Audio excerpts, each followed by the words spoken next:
Hello, hello. Welcome to the final Friday live stream of the New Edge Sword and Sorcery 2026 crowdfund.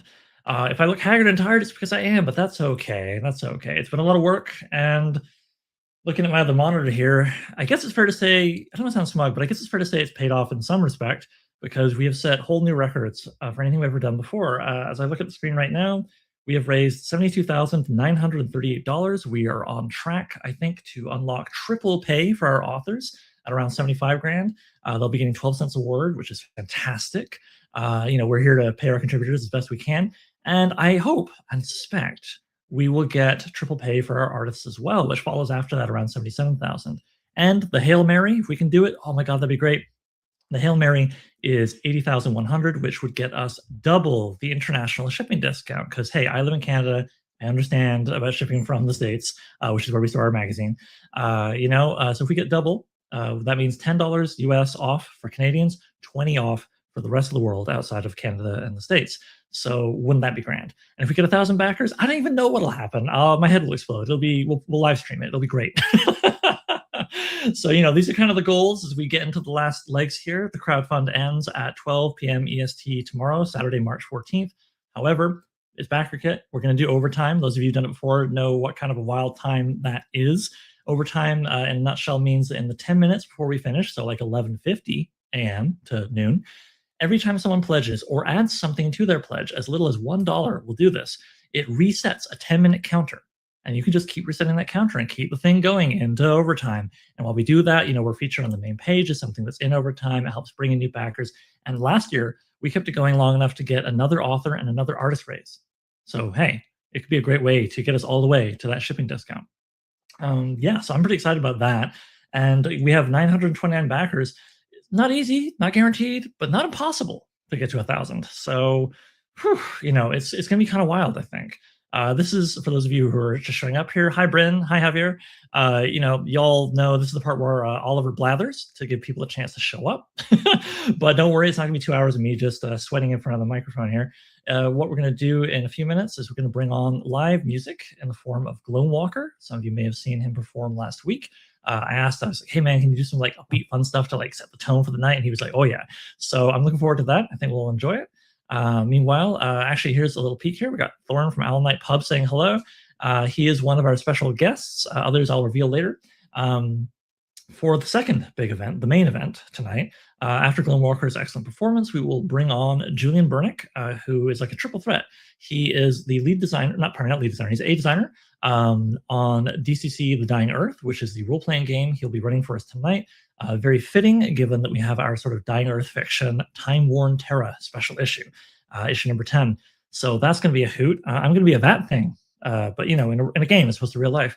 And I think that'll be really fun, and we've got other people who are appropriate for it. But yeah, as I say, triple threat. Julian not only worked on that game himself and got to go to Jack Vance's home, which is pretty cool as a part of that experience. Maybe he'll tell us a little bit about it. But we're also gonna, he's also gonna have a story in the magazine, and he's gonna have a story in Swords Against, which he is one of the editorial team of. Swords Against, for those of you who maybe you're just joining us and don't know what I mean, Swords Against is another excellent, brand new, unique own voice. They're doing their own thing, but they're another Sword and Sorcery magazine kicking off. And we've been doing the collaborative crowdfund thing with them because, we've been lucky. We want to pay forward on that success and share them with our readers. They're doing excellent. They just broke 10 grand. More than double, I think, their minimum funding goal. And here's a fun thing to know. If you back both crowdfunds, digital or physical, whatever, you will get a unique reward in the form of a zine with like kind of the old Ace Double format where it's like one cover and one story on one side, flip it over, other cover, other story. One from the Ness crew, one from the Swords Against crew. Our author for that one is Milton Davis. Their author for that one is a Ness alumni, but spreading her wings, going to other publications, Bryn Hammond. So, hey, pretty cool, pretty cool. Anyway, we'll talk more about that stuff later. As I was blathering, we just broke $73,000. Thank you. That's awesome. And meanwhile, it's been 5 minutes. Maybe. Oh, hello. We got another someone else. Hello, Lila Ken.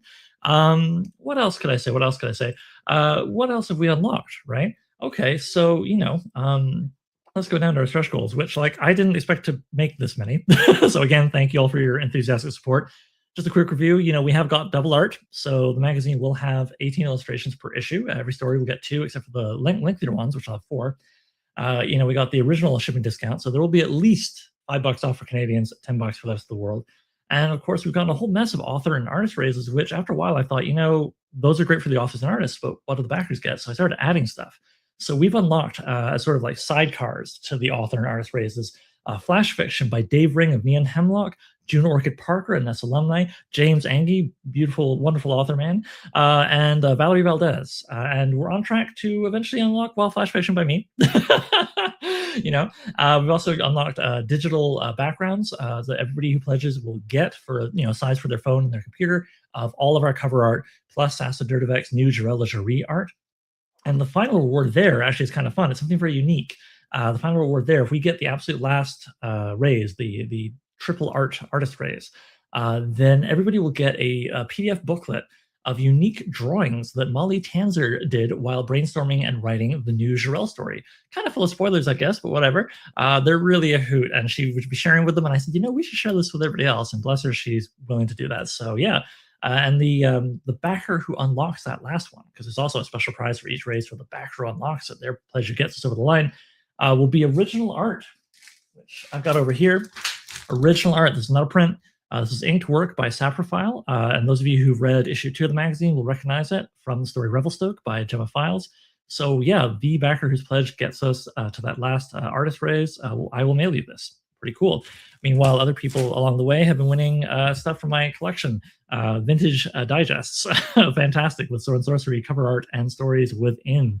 This is the one that was just earned by the person who unlocked our last artist raise, with kind of like you can see it's like a Brack the Barbarian story by John Jakes, and there's kind of a how do I put this, like a mecha story, but of antiquity. Anyway, I'll spoil nothing, but that's just there. So yeah, I was gonna say, there's just like, god damn, we've had a lot of cool stuff get unlocked, way more than I ever anticipated when we started doing this, and I'm really grateful because what this does is not just let us pay our authors and artists as much as possible, something I feel very strongly about. I was raised by artists, so and I'm an author myself, of course. But it also positions us really well to do the best job possible with not just the magazine issues this year, but also projects that come later, because we also do books. For those of you who are new to us, we also publish books. And we've got some pretty exciting stuff planned for the rest of this year that we'll be well positioned to do an excellent job with, thanks to how well this crowdfund is doing. So thank you so much for pledging, for sharing. If you're still thinking about pledging, hey, it's all good. You got a little bit of time left. And in the meanwhile, I hope you will enjoy joining us for the party here, because my feeling always is that, we need to be having a good time. I don't want to just be saying here like, yeah, please buy the magazine over and over again. Yeah, okay, that's what it's about at its core. But I want you to have a good time and get to meet cool new people doing cool new things, such as, it's been 8 minutes. I think we can get there. We've got some people in the audience. I think we can have enough of me talking. I'm going to bring on Gloamwalker, our Dungeon Synth musician guest. Let me just do something here. I'm going to switch to the Gloamwalker official background, because you will see that in a second. And then I'm going to bring him on. Here we go. All right. Hello, hello. Hello, hello. Awesome. I see we got a fun new effect on the mic there since we It's did the going down. It's all good. Thanks so much for coming back. I really appreciate it. It was so fun watching you perform last week. And when I was thinking I want to bring something more, more party-ish to our final Friday, I knew I wanted to reach out to you. So thanks for making time. Oh, absolutely. I'm excited. All right. So yeah, I guess we'll get to it. Would you want to tell us anything about what you're going to play, or do you want to just get in there? I'm going to play a bunch. Let's see how many I can get in 20 minutes. Sounds good. All right. I'm going to go off stage and leave you to it. All right, everybody, enjoy Gloamwalker.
Oh, hey man, I'm really sorry. We're not hearing you.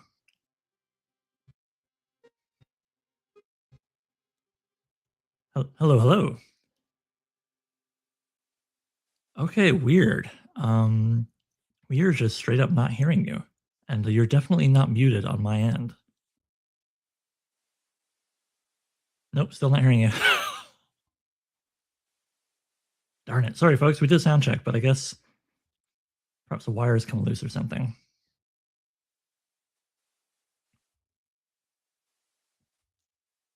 Darn, nothing at all coming through. Sorry, we did a sound check, but I guess maybe, like I say, something's come loose or whatever. Checking. Yeah. Gosh darn it. Sorry, folks. Welcome to the wacky world of publishing. I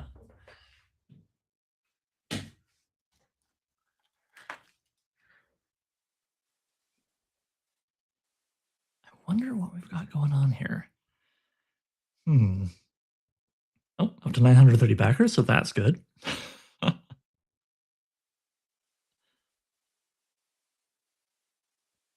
I still couldn't hear you. Sorry, man.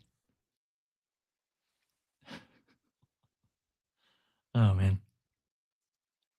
Could be worse, could be worse. You know, I used to do independent film before I did publishing, and some of the things that would happen on set. I remember one time we recorded a fight scene.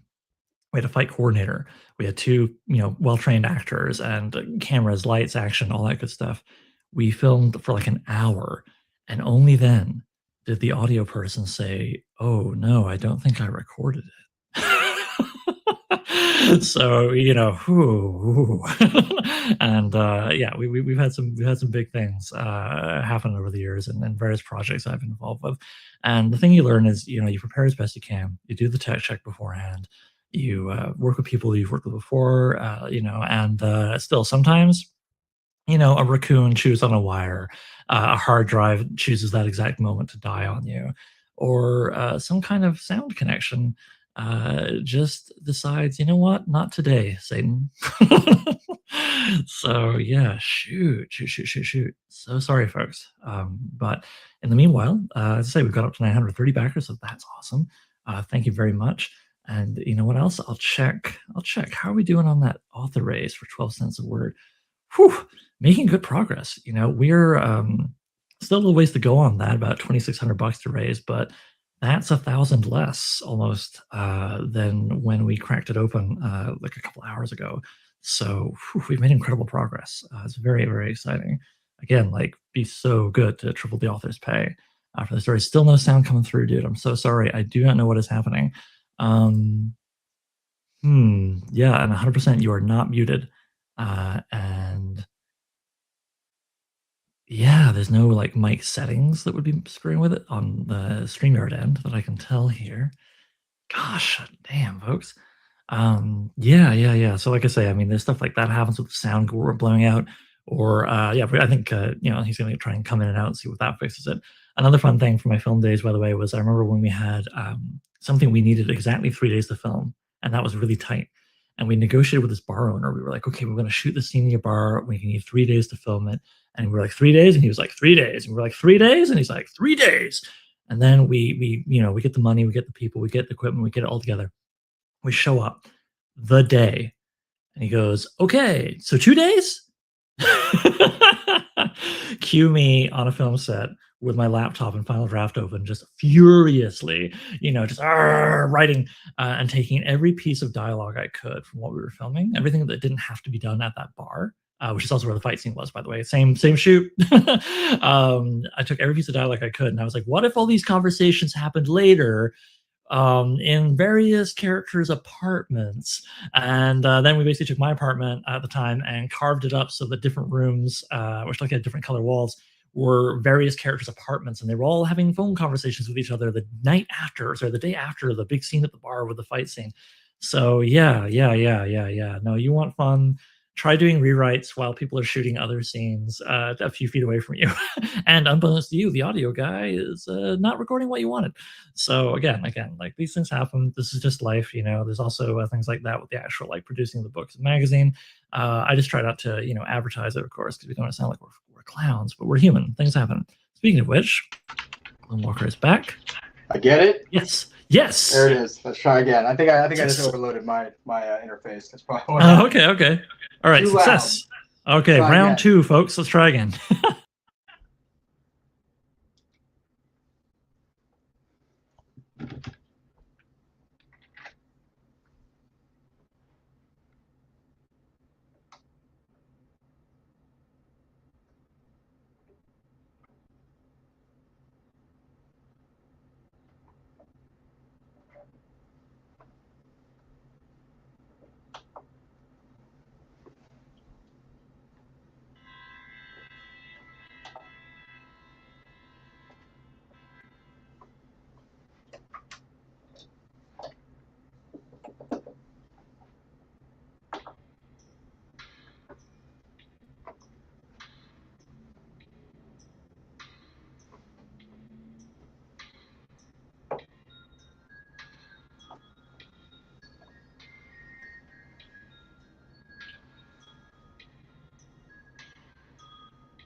I am so sorry, dude. I can hear it coming kind of out of your speakers, but it's not coming through the feed.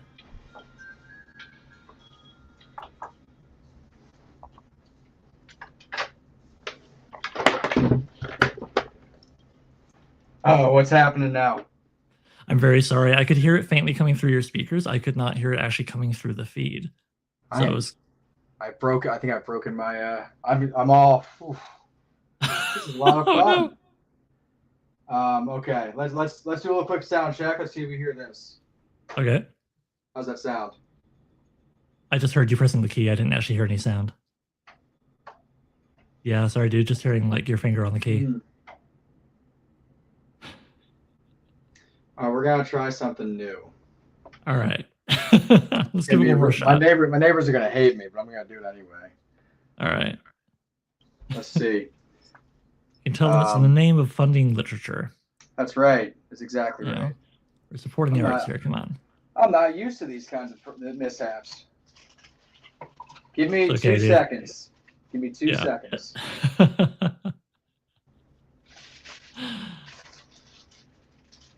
God, what's something else ridiculous that happened when I was on a film set I can share in the meanwhile? I remember we had a DP who, for some reason, insisted on shining the light directly into the living room of an apartment at a building where we were shooting on the front lawn. To this day, I cannot make sense of why he was doing that. And it led to the owner of the building coming out and being like, "What are you people doing?" Just like, I had to do some last minute negotiations so we could finish the shoot. Just like, to this day, it's like the people were, you know, that we were lighting up for the shot were like miles away at the sidewalk on this very long lawn of an apartment building. And the DP was just like, "I think I got to put about 1,000 watts through directly into the window of this one apartment." God, to this day, I ponder what he was thinking. So there you go. He was some other guy's contact, wasn't mine. So, you know, I can say that and not sound like it was my own foolish decision. Oh boy. All right. I see what's happening here, I think. Yeah, this also makes me think of my film days just because like there's a lot of wires getting moved around and plugging in and checking things out and all that stuff. Yeah, especially in indie film, like you can say you're the screenwriter, but you're going to be on set helping out. And you're going to have to get good at like gaffer tape and rolls of wires and so on and so forth. All right, let's see where we're going here. All right, in the meanwhile, I'm going to have a peanut M&M for strength.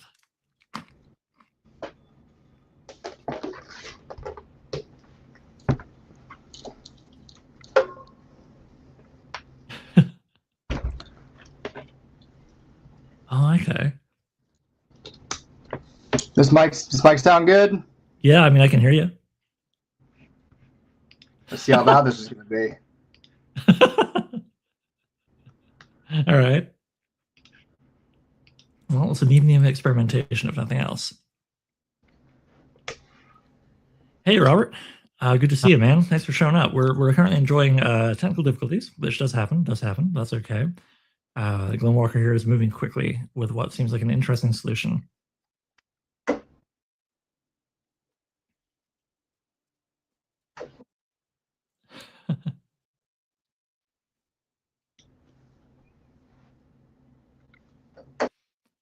I don't know if while Livy wants to, ask me any questions, I will happily answer them about the crowdfund. About hey, another backer just came in. Holy cow!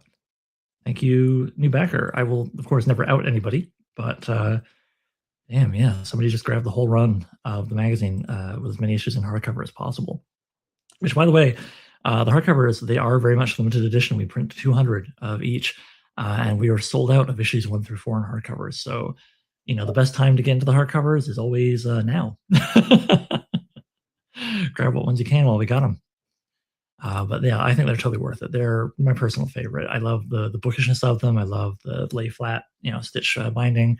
Yeah, the end pages with the lovely design by Babe and Oak, which we customized different colors for each one, and the ribbon bookmark, naturally. Plus the hard covers, right? Where we do show the art a bit differently than on the soft covers. We remove all the trade dress and put it around the edges like a matte frame. So yeah, you'd think I would have one right with me at this desk, but I did not anticipate this moment. So here we are. How's it going, man?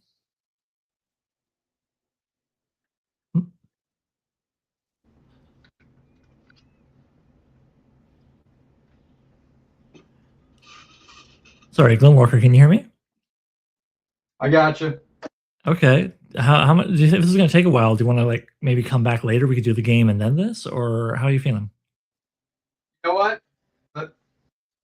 I'll try to work on this. Why don't you guys get to the game, and I'll stay in touch, and we can maybe do that, because I feel like this might be a deeper problem that's causing this. Oh no! All right, dude. Well, I hope your gear isn't wrecked or anything. We'll get it figured out. But yeah, if I somehow have a miraculous moment in the next 5 minutes, I'll let you know. But Okay. All right. So, well, folks, unfortunately, we seem to have been undone by goblins. It happens. Music is a wonderful sorcery, but sometimes you are undone. All right. Talk to you later, Joanne. Okay. So, I was actually kind of counting on the music performance so that I could have a second to go grab a beer from my fridge. Really important stuff. I got my dice, though. That's good. I got my little quick reference for my characters' abilities. Actually, I already have that because I have DCC the Dying Earth myself. Got my advancing vernacular here, which I might pour into. So I think what I'm going to do right now, You know what? First of all, I'm just going to say hello to Brady. Thank you very much for backing us. Really appreciate it. And I'm glad you like the looks of what we're doing. When you pledged, you should have instantly gotten access to issue 0. So you can check that out at least to start. And you know what? It is important. I need it. Publisher needs beer badly. So you know what I think I'm going to do? And this is me throwing someone on the spot, which is always a thing. But I think, Julian knows his stuff. I'm going to bring Julian on. Hello, Judge Julian. Hello. Thank you for joining us. And I hope you can maybe help me roll with the punches a little bit here. This is a little unexpected how things are going. But I was thinking, while I go get that very important beer that I was going to get while the music is playing, why don't you take this moment to let the people know a little bit about how Swords Against came together and how we wound up working together? Because it was kind of through you and me knowing each other that this collaboration ended up happening. Yeah, certainly. Right. Absolutely. And I'm always willing to go the extra mile in the service of beer, usually hopefully for me to get it, but also for Oliver or any friend to get it. So if you'd like to get one, viewer, please do. Anyway, Oliver and I met what's beginning to seem like a long time ago. I was sort of in the COVID era, I believe. And somehow we were in touch because he was working on the So I'm Writing a Novel podcast. And I can't remember exactly how we found each other through the podcast, or I'd written a long poem called Castle Bash is the short name for it.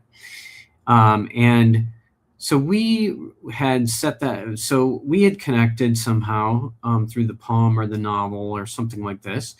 Might have been because we had launched Dying Earth and he had seen that at the time. And anyway, at some point he said, well, hey, the poem sounds real interesting. Why don't we have you on the podcast? And being a glutton for fame, even sub-genre fame or sub-genre fame, I was very happy to do that. And so we were on the podcast a long time ago. And then, time passed. I put the nose to the grindstone. We did DCC Dying Earth, but lo and behold, years later, I was very pleased to see the new Edge stuff coming out. And at that point, waved again a few times and said, hi, hey, I love this. This is awesome. And we just kind of kept in touch kind of, at a fairly informal basis over the years, checking in and so on. And it became really happy. It became a really happy coincidence to kind of check in with him just when he was talking about doing a Time Worn Terra issue this year. And at the same time, I had started a writers group with my friends Paul and Charlie, one of which is on our live stream tonight. And we had batted around the idea of, if Oliver's doing it, it must be easy. Yep. Yeah. Don't try not for the faint of heart. Don't try this one at home. But Paul's done 90% of the heavy lifting, so I'm not going to make it sound like I'm the big martyr here. Paul has just done an awesome job shepherding our Swords Against magazine. I do some editing and stuff in there, but Paul's a gaming an RPG publisher. He's got a lot of different products out there that he can tell us about in a minute. But he has got a great experience and background for that.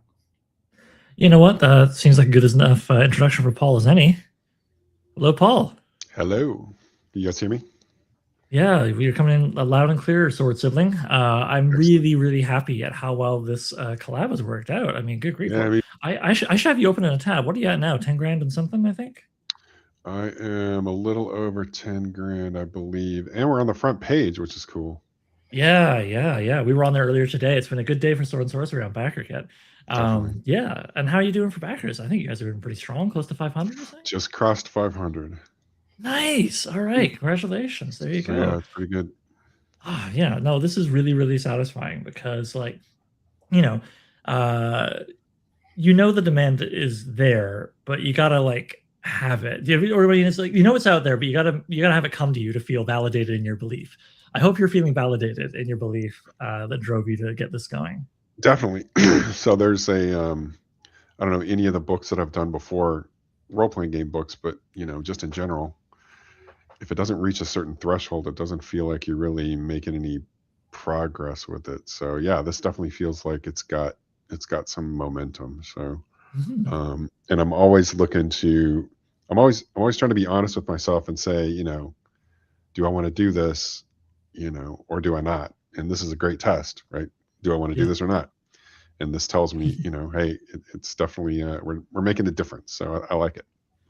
Yeah, no, I'm really, really happy to see this coming about.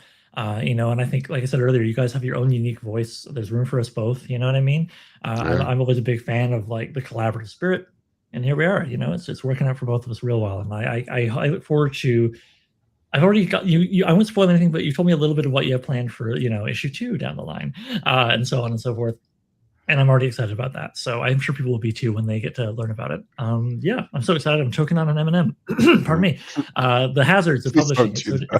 It's so dangerous. I'm so emotional. The peanuts. Anyway, so yes, but enough about my dietary issues.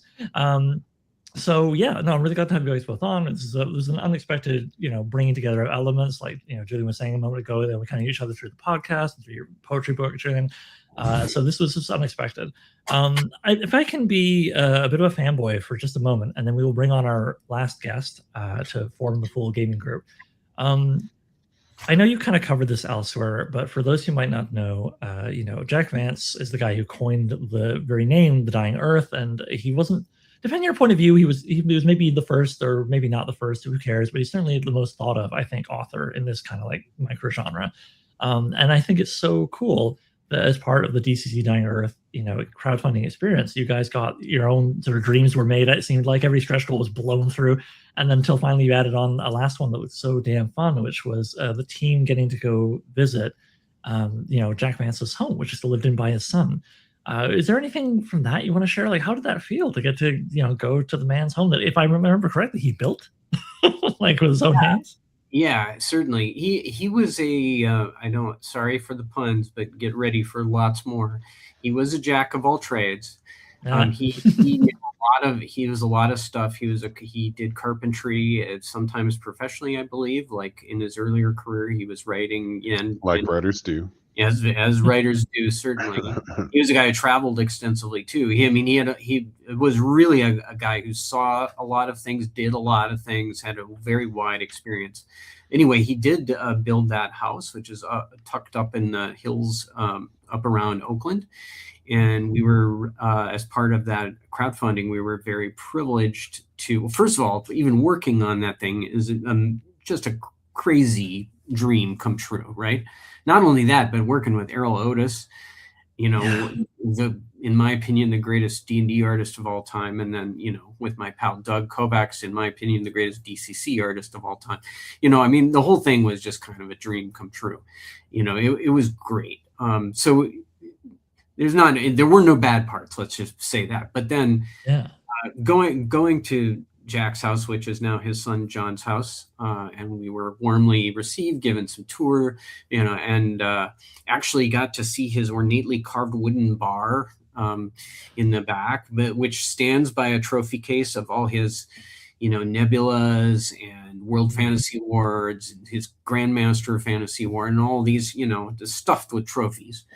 And his library, there were stacks of books, and set kind of into these built-ins in the living room area. A lot of them were very old, early 20th century things. I just combed around that for half an hour and just couldn't get enough. Actually ended up taking pictures so that I could research some of those writers and titles and look into them. And I have read a few of them since then, because I'm very, very interested in what his influences were. So it was very interesting. It was great, and John was just extremely wonderfully gracious and a great host. And you're just standing there in Jack's house. It's just it's like whoa. So in fact, I will say on this topic, maybe that's the segue, but the adventure is the passage. It's going to be parts of, or maybe just one part of, the passage to the manse of erudite wonderment. And this is an adventure that we did after that trip that kind of draws on the things that we found for either from Jack's life or in his house. Of course, this is somewhat drawing on the bar, as you'll see soon enough. Awesome. Yeah. And you co-wrote that with Bob Brinkman, right? Bob and the credit on the cover. Yeah, Bob and I and Mark Bruner. And Mark oversaw the whole project. I mean, the entire Dying Earth line, soup to nuts. He was the lead. Yeah, the lead project guy. So Bob Brinkman and I and Terry Olson were the writers on that with him. Right. And yeah, great guy. And Mark somehow kept the whole thing together. I mean, it's ton of stuff, lots of details, Vancian vocabulary from the first character in the first book to the last bit of the first adventure. But if you're interested in that trip, this adventure also has a few short essays and some pictures from the house in the back. So if anybody's interested in a Dying Earth adventure, I'd say give that a look for the extra content about that. Yeah, and you know what? I'll say one more thing. We could talk about it all night because it's such a great, setting. What would you call it? But box set setting? I'm never sure how to describe the main set exactly because you still want Dungeon Crawl Classics rules, right? It's not a standalone, but it's so big. You It's could a call fun it a thing in a way. setting or or a product line, or something. Campaign, whatever. Campaign, yeah. Campaign. Well, It's anyway, got its own little sub rules, Yeah, no, it does actually bring in a lot of its own rules to help manifest all kinds of cool stuff from the setting. So we could talk about that all night, but I will say one thing before we bring on our last guest here, which is that as someone who had read all the books and was not a scholar like yourself, but definitely read a bit about Jack and then his life, I was really impressed how approachable it was. I felt like if I just saw the thing was like, I don't know, it's wizards and Dying Earth sounds cool, would I get more out of it by having read his work, etc.? Of course. But I feel like you could come in as a total newbie and have fun learning about Jack Vance and his work through it.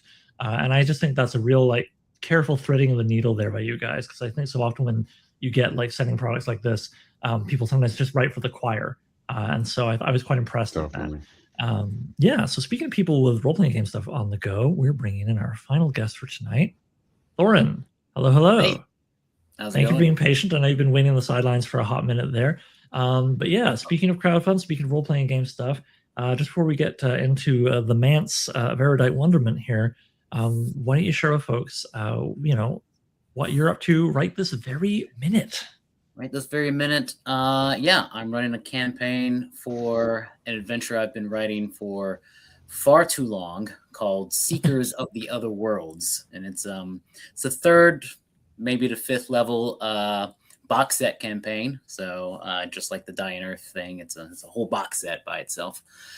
And it's big. It's like 120,000 words. You've got 5 other worlds you can go to. Yeah. It's ridiculous. Why? Why did I make it so big? I don't know. But why do we do any of this, honestly? So it's a standalone sequel to the very first thing I published under the Owl Knight Publishing banner, which was my 0-level funnel, Sky of Crimson Flame. And that's in its second printing. And the very first thing, the first printing, I teased to be concluded in Seekers of the Other Worlds. And that was 9 years ago. Here we are, finally, making it happen. And it funded within 48 hours, under 48 hours. And hopefully we can, tackle those stretch goals and get going. So I'm really excited. Everyone that supported me, thank you so much, because it's a weight off of my shoulders for sure. The only reason I wasn't backer number 3 is because I backed Crawl first and then I backed you. So I apologize. I had them open on 2 different windows. The hierarchy of friendship revealed. I see how it is. Yeah. I'm just saying, Dak came to Austin and bought me beer, so he had to be first. So. That's fair. There you go. Hey, I mean, Crawl magazine was probably the first DCC supplement ever, so it does kind of probably it's fine. I know the pecking order is. It's okay. So, Thorin, before we tap into the game here, I'm just curious to kind of weave everything together here. I'm going to take a wild guess. You enjoy some sword and sorcery reading. Was there any literary influence on your setting?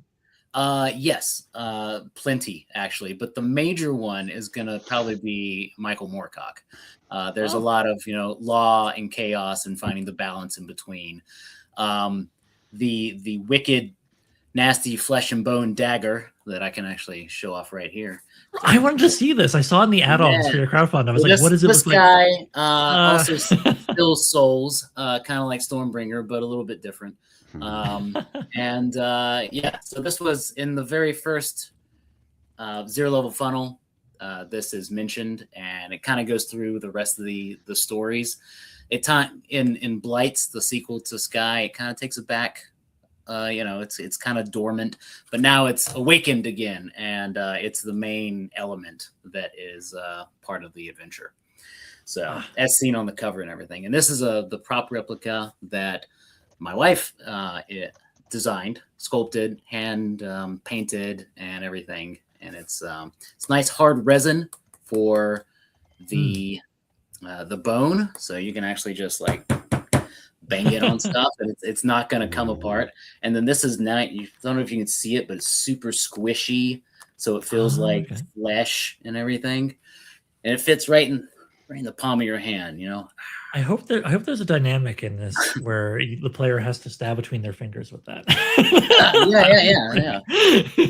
Owl Knight Publishing is not subject to whatever you decide to do with this. Yeah. Don't blame me. Yeah, that's awesome. And I don't know if you know this already, but again, the thread together all of our collective endeavors. We actually published Michael Moorcock in issue 1 of the magazine. He blessed us with what is currently still the newest Elric short story, The Folk of the Forest. Well, and I'm that's happy why to report... I backed to get all of them. Oh, well, there you go. Awesome. Okay, yeah, and I'm happy. Story. Yeah, well, I'm happy to report it was a 10 out of 10 meeting your heroes experience. He was exactly as like charming and fun and humble and obviously talented as you could hope for. Working with him as an editor was a dream. And I even at one point was sharing cat pictures back and forth with him, which like that was surreal. Amazing. Turns out we both like Mancoons and Siamese. All right, there's something I didn't know about Michael Moorcock. So yeah, that was like a small experience. I'm not claiming he's my best friend for life or anything, but I'll always be grateful for that. That was really cool.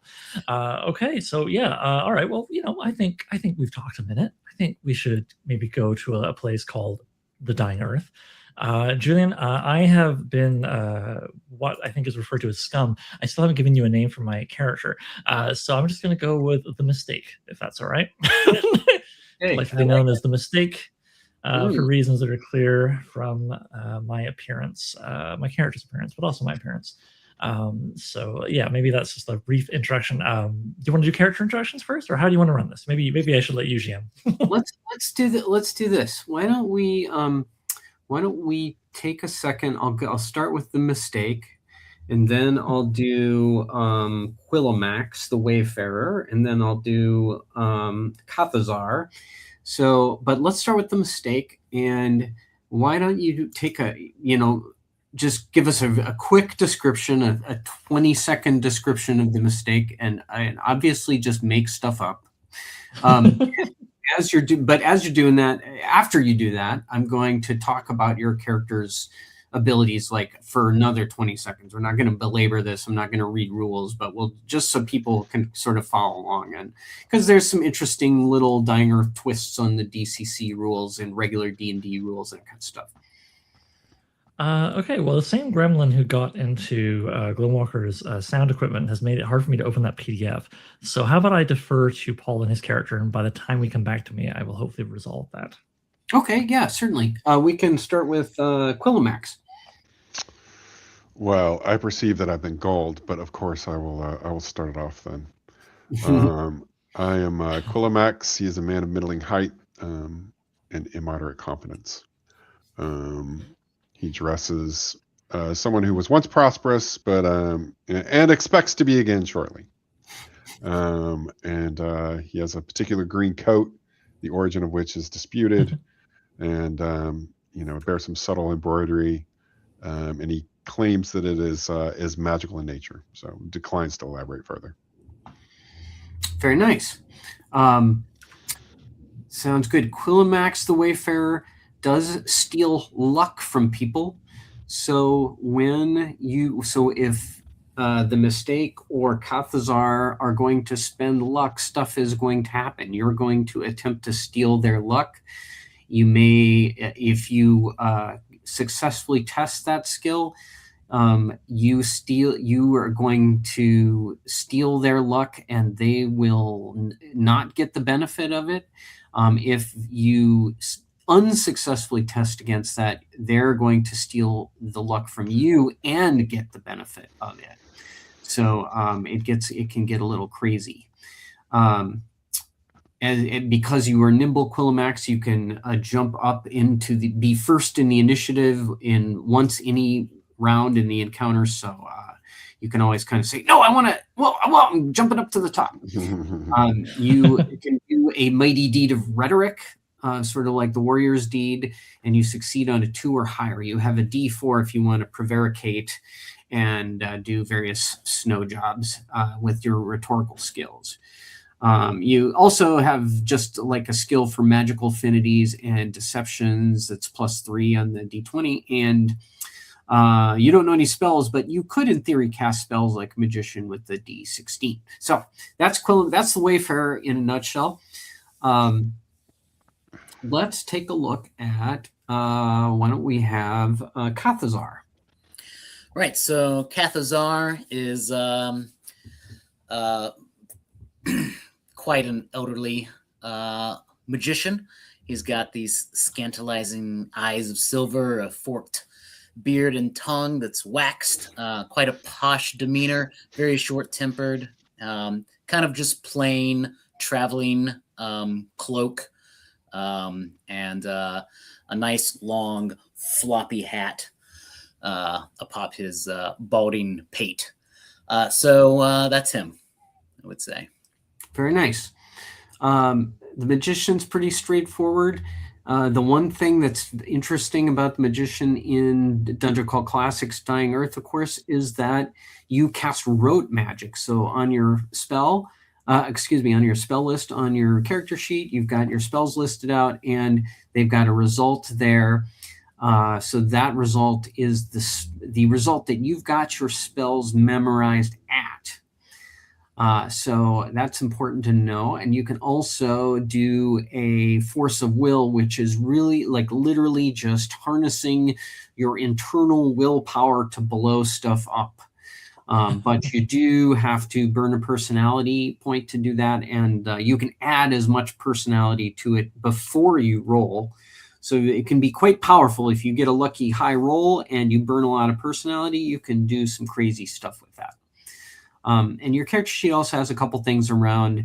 You can burn a luck to get a lower spell result. You can burn a personality and discard a spell to get one step up. But this is, as they call it, Vancian magic, which is fire and forget, essentially. Any questions, Kathazar? The amplification die. Remind me about that again. Yeah, the amplification die works like what happens is your die is a D4, and if you want to try amplification, you're going to roll 2 D4s. They need to be like different colors or somehow differentiated. And one is going to be the high roll, one is going to be the low roll. You have to call this, of course, before you roll. So my black die is high, my white die is low. So if you get a 3 on the die if you get a 3 on the high die and a 2 on the low die, you're going to subtract the lower number from the higher number, and you're going to get a 1, which is going to be a bonus on you can add that to your spell check, so you can try to get a higher result by means of adding that.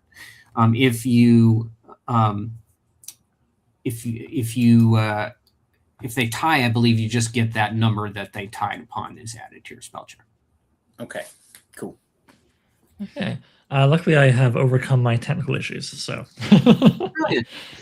Good. So yeah, I guess I am the mistake. I gave that name on the fly, but it also feels right for a bat thing. For those who aren't familiar, bat things are artificial life that were created by some patron figure, usually a sorcerer magician. And they're basically an attempt at creating life like Frankenstein or whatever, but something went a bit wrong, a bit off. And they've usually been cast into the world by the creator going, I don't know, I'll try harder on the next one, which I really like. Looking at my character sheet of the mistake here, I've got a lot going on. I've got like a mace, something called a battle hook, which I can use to grapple people. I've got some very stealthy kind of spells. Fandal's Mantle of Stealth, Spell of Soft Silence, good stuff. A few other abilities. We don't need to get into all of them. But the imperfection, it seems for my guy, it's kind of neat. Some of the imperfections are like no skin, really, really obvious from 10 miles away kind of stuff. And some of them are more subtle. If I understand correctly from reading my sheet, it seems that my imperfection as a bat thing is that I am a new color of ineffable charm and radiance. I am the Lovecraftian color from out of time and space that you can't quite describe. Maybe I'm wrong, but that's what it looks like from looking at my equipment here. So it looks normal, except. So that's pretty fun. And my patron, for those of you who know, the Dying Earth, is quite a notable one. Pandaloom, a vastly powerful magician who lives in Embalon, who is always trying to he's a master mathematician, and everything's about patterns with him, including the patterns of life. And he features, if I remember correctly, in the very first Diner story, where literally the concept of bad things are introduced. So that's pretty cool that he's my patron, and in a pinch, I can be like, "Hey, man, help me out." And maybe he'll answer. We'll see. So I think that's maybe I don't want him to answer, depending on what he chooses to do. So yeah, it's not like a Hail Mary. It's maybe I want this help. We'll see. When you reach out to your patron, your creator, as a bad thing. So yeah. So that's the gist of the mistake, which is all you heard Pandalium ever call him. So that's what he goes by. Very nice. So here's our backstory very quickly. You guys have been hired by a mage. What's his name? Gosh, he's just the guy who hired you. Here we go. Anthropes the Meticulous. Yes, Anthropes the Meticulous has hired you, and he's tasked you with the delivery of a box. It's going back to the repository that is not far distant from your current location. And so you've been through this journey. You've taken a barge down the river. You've had a couple small adventures so far, and you have got this box in your care. And this box is a sturdy wooden box bound in iron and sealed with magical glyphs, along with a letter written in Viridian ink. So who's got this box between the three of you? I'll say I will. How about that? All right. Is that okay with you? Okay. Very nice. I'm okay with that. I mean, I'm kind of a servant guy, so maybe I'd be carrying the box just because, let him carry it. But if you feel it's important, you're welcome. You can carry it. No, I wouldn't let a vat thing carry this box. Okay. All right. Let's see how this is going to go. All right. So here's the deal.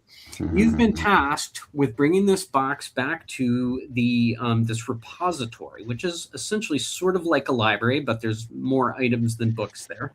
And high-level magicians and other personages and entities of the Dying Earth occasionally will check things out of the, essentially borrow them from the repository, and then, of course, must return them. And, of course, these entities are far too powerful to waste their time going down rivers and up mountains and all that stuff. So hence your involvement to return this box after several centuries to the repository.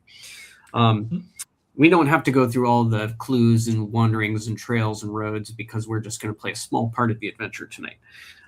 So we'll disregard that. He did say, whatever you do, do not attempt to unseal the container lest you expose yourselves to the item within. And if you remember, pick me up a bottle of Danbury's Best at the inn along the way. I will compensate you handsomely for its non-pariah Aurelian delights. Speaking of, you're the one that brought it up, compensation. I find myself temporarily disadvantaged, and I would like to, possibly relieve that. What's our compensation? Oh, he's going to pay you a centum apiece upon your return. A centum, which is pretty good. It's some large I think it's 100 terces, if I recall. That's a fairly princely sum. And terces, for those who aren't familiar, is basically a gold coin, yeah?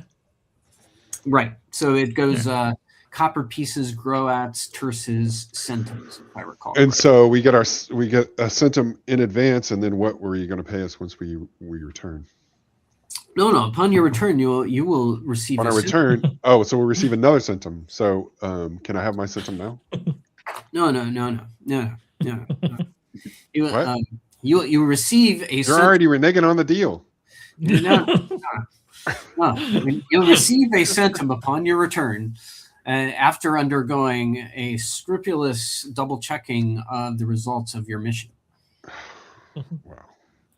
This doesn't seem like a very satisfactory arrangement. I think we should obey him. Not that I was programmed to obey or anything. Now, Quillimax, since you are a grasping fellow, let me make you the offer that I really do enjoy Danbury's Best. So I'll be happy to add to this sum 3 centums if you will get me a bottle of Danbury's Best when you return.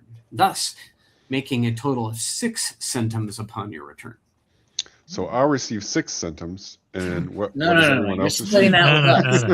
that with us. That's for you to figure out with your fellows. Sounds good. All right.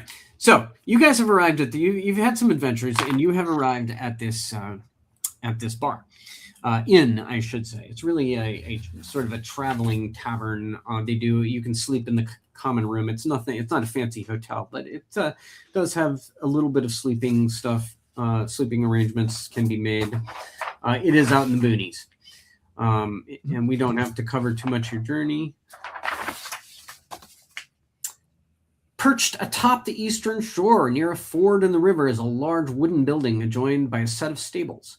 A curl of smoke rises invitingly from a chimney set in the building's steep pitched roof, promising warmth and a hot meal. Several small watercraft are tied in the small dock on the shore below, and you're approaching from the water, so you have already at this point come up the river, tied your craft up, and are approaching the bar. And you will probably go overland for the remainder of your journey. So you've entered the bar. The well-kept environs of the tavern promise an excellent meal and a well-stocked shelf of spirits and wine. In the corner, a beautifully carved wooden bar is manned by a genial, balding fellow wearing orange trousers and a powder blue tuttle covered by a spotless white apron. Blue tunic covered by a spotless white apron. Perched atop the bar, next to the barman, is a beautiful tortoiseshell-colored cat, lazily observing its surroundings through half-closed eyes. Across the room, scattered with comfortable chairs and clean tables, along with abundant guests, the barman greets you. Good patrons, welcome to Pluvum's panoply of Epicurean indulgences. Many important personages have tipped a pot here or gnawed a joint here. What may I fetch you? Well, I step up. Some of Danbury's best would be marvelous if you had a whole bottle of, perhaps. Smartest fat thing I've ever met. Oh, Danbury's best. Oh, indeed. Wow. I see you are men of means. You've come a long way, and I can see you're outlanders here, and you're ready for Danbury's best.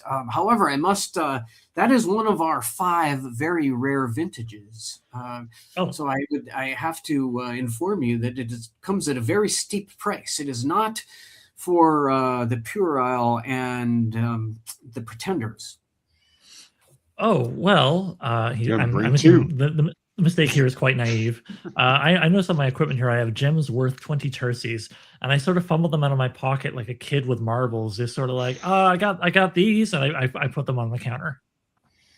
Yeah, I'm sorry, but this bottle is worth at least 5 centums. I can't. Oh. I certainly can't. I couldn't part with it for less.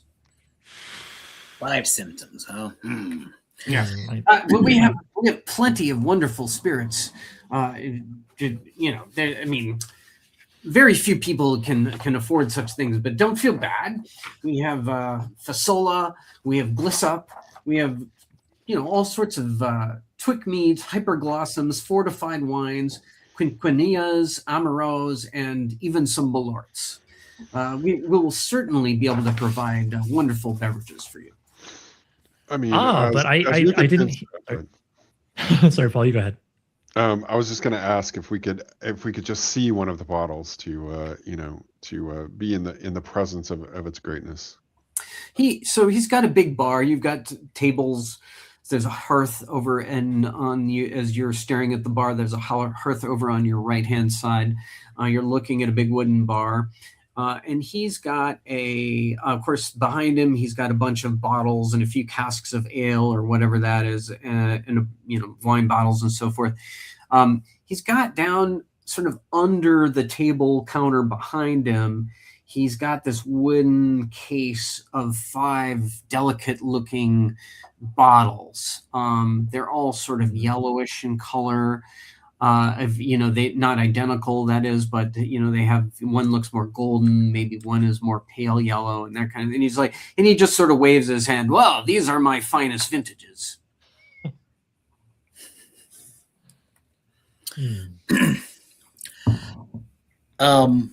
Question, oh judge. I have this spell, the 12-fold bounty. Can you tell me about that one a little bit?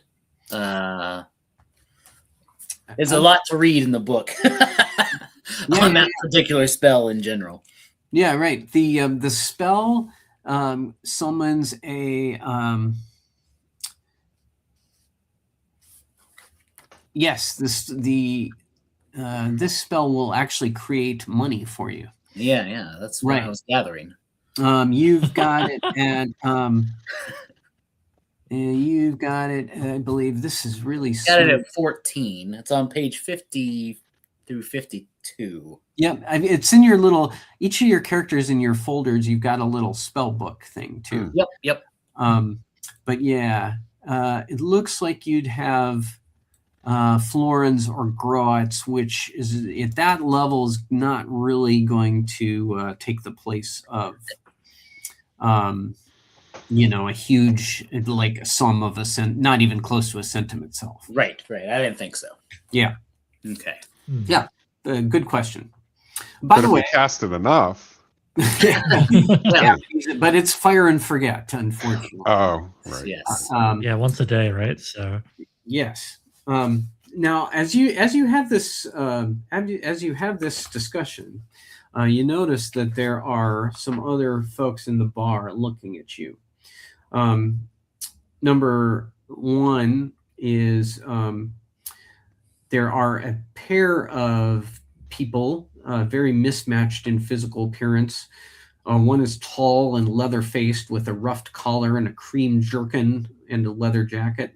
And then there's a small, sallow fellow beside him with an off-putting gap-toothed smile. And these two guys are sitting near the bar, and they're looking at you with great interest, as if in almost sort of a welcoming look, although maybe they're not the most savory-looking characters. Also, sitting at a table alone nearest the door that you just entered through is a stout, bald fellow in a fine purple blouse. And he's wearing a corselet, which is like a brass, like a chain shirt. He's wearing yellow pantaloons and delicate kidskin boots of purple with black piping. And beneath his corselet, there's actually like a little hole in his corselet, and his blouse is unbuttoned in front. And there's something moving in there, and you can hear this like muttering coming from his chest. Wow. And this guy is really rather large. The mistake, you can recognize that this creature is probably a vatling. He just has that look. His skin is kind of slightly artificial looking, and he's a big mountainous, individual. He definitely looks artificially created. And then finally, and that things kind of recognize each other a little more easily, right? Exactly right. And he's kind of giving you game recognizes game. Is what you're saying. Yeah, he's kind of vat recognizes that. How you doing, vat guy? And then over on the last table that's occupied, there are two unoccupied tables, but over on the last table occupied are 7 folks who look like kind of common villagers, probably peasants. They have a rustic air. They're wearing trousers and bearing cloaks and just simple tied jerkins. They have pointy-toed boots of all varieties, and they're each brightly colored. For some reason, they're wearing this dingy gray, very rustic, poor clothes, but they've each got very fancy looking, colorful footwear on, and all of them end up with elaborately, garishly pointed toes. And they're kind of looking at you, maybe for entertainment, but maybe a little suspiciously, just to see what's going to happen. Quillamax, what do you want to do? Well, it's probably time to start running a game. So, I think he wants to approach the first 2 guys since they look to be as unsavory as he needs. Okay. and probably start with a tale of woe about how, you know, we got this job and, you know, we don't know if it's going to work out and how are they doing and what's going on in this place. Yeah. So yeah, the taller fellow, looks at you and says, "Oh, a tale of woe, a tale of woe. Is it? Well, your problem is your thoughts are wrong." The small guy says, yes. Your problem is your metaphysical priorities are misaligned. What you need is opportunistic utility. Yes. Fortunately, you've come to the first prefect and the second provost of the Philosophical Consortium of Opportunistic Utility. And we can tell you all about this wonderful system of thought. Proceed. Well, so they start in. The tall guy is named Yarm, and Yanquin, and yeah, the tall guy is named Yanquin, and the small guy is Garm, and they start in and on just sort of blathering away about opportunistic utility, which seems to be about, you know, finding things and repurposing them wherever you might find them useful. It sounds like maybe not the most strictly ethical sort of business. And they seem to be looking at you with sometimes when they talk about quote unquote finding things, they're giving you some knowing winks. And anyway, so Quillimax has come up to this table, joined are you sitting down and joining them, Quillimax? Oh yeah, absolutely. Yep. Okay, great. If they have a pitcher on the table, I'll pour myself a drink. Very good. They when you help themselves to their pitcher, they kind of look at each other and then they continue. Oh yes, okay. Well, so that was very opportunistic. You're learning. You're a quick study, Quillimax. Kathazar the Sheen, what are you doing? I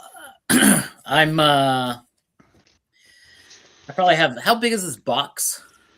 It is about 18 inches long, about a foot wide, and about maybe 8 inches tall. All right. So yeah, I just slap that down on the bar, and I take a seat at the bar and ask the bartender if he's got any cheese. Loves some cheese. Of course, we have some of the most delectable cheese. We have, sheep cheese, cow cheese, horse cheese, Visp cheese, and a whole panoply of wonderful cheeses.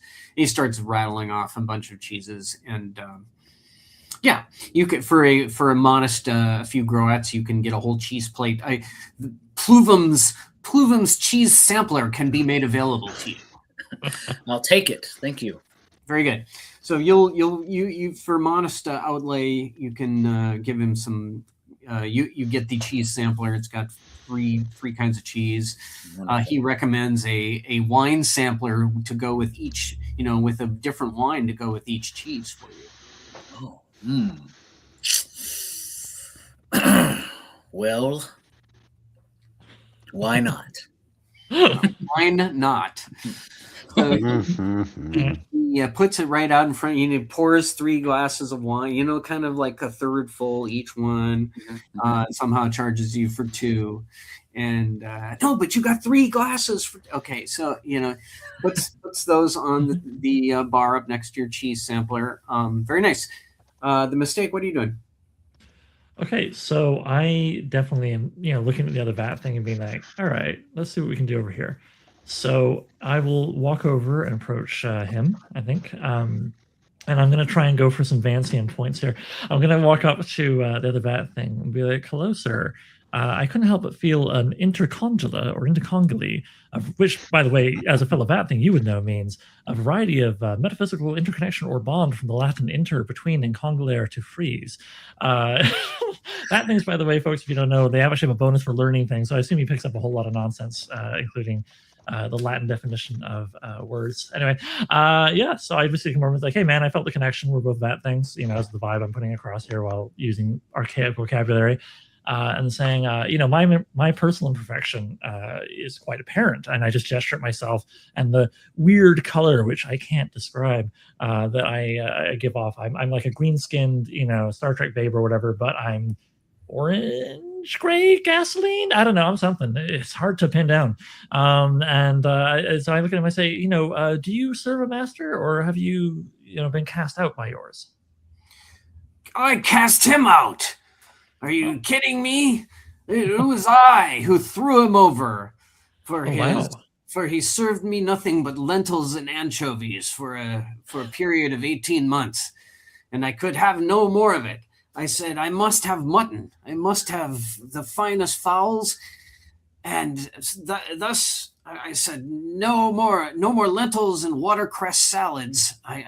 Now I eat whatever I like, and I take whatever I eat, and I drink, especially whatever I like. How about a drinking game, fellow? What's your name? My master only ever called me the mistake, and I'll be honest, I sympathize with you on the diet situation, because he mostly tried to sustain me with knowledge, which was very, enervating. But you'll notice I'm quite thin. Knowledge does not bring him any calories as much as it brings wisdom.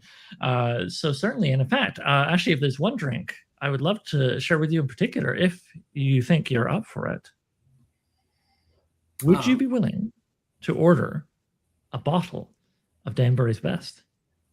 Oh, Danbury's Best. We can't afford that. It's the finest thing over in his little wine rack over there. He likes to talk about it. It's too expensive. Nobody can drink that. Yes, but come on, man. We're that things. We're, we may have been cast out ourselves. Good for you for taking the lead there. But we have abilities beyond normal men. Surely, I could perhaps inspire a macroid on him, make his foot too big so he can't chase after us after we get the bottle. Or what could you do? I could drink it. I'm a most efficacious drinker and imbiber of all sorts of liquids. You would find immediately. I'll tell you what, this is a good idea. Let's ponder this, but first we must play a game. Let's have a drinking game. Okay. What do you suggest? Pluvum, bring us a fine fasola, please. Bring us the blue one. Oh yes, very well. Zorthan, for a brief second, people think I'm blue, but then they're not sure again. Anyway, sorry. Yes, so in fact, Pluvum comes over with a big fancy bottle. It's got sort of the top of it kind of curls around. It looks very delicately made, and he sets it down with two glasses on the table between you two, and he pours you each glass. He's like, this is powerful stuff, he whispers to you as he goes back behind the bar. I just checked. I have an okay stamina, but I have very high strength, so I pick up the glass real easy. He clinks the glass with you and says, to your health, your happiness, and all your future endeavors. And he guns it down. Lock I am. Do you want me to roll? Let's make a fortitude save. Okay, I get a +2 on that, and I will be honest because that's the only way to have fun. Okay, I rolled a 16 modified to an 18. Okay, very nice. You are feeling great, but I would say you're definitely feeling kind of buzzed at this point. And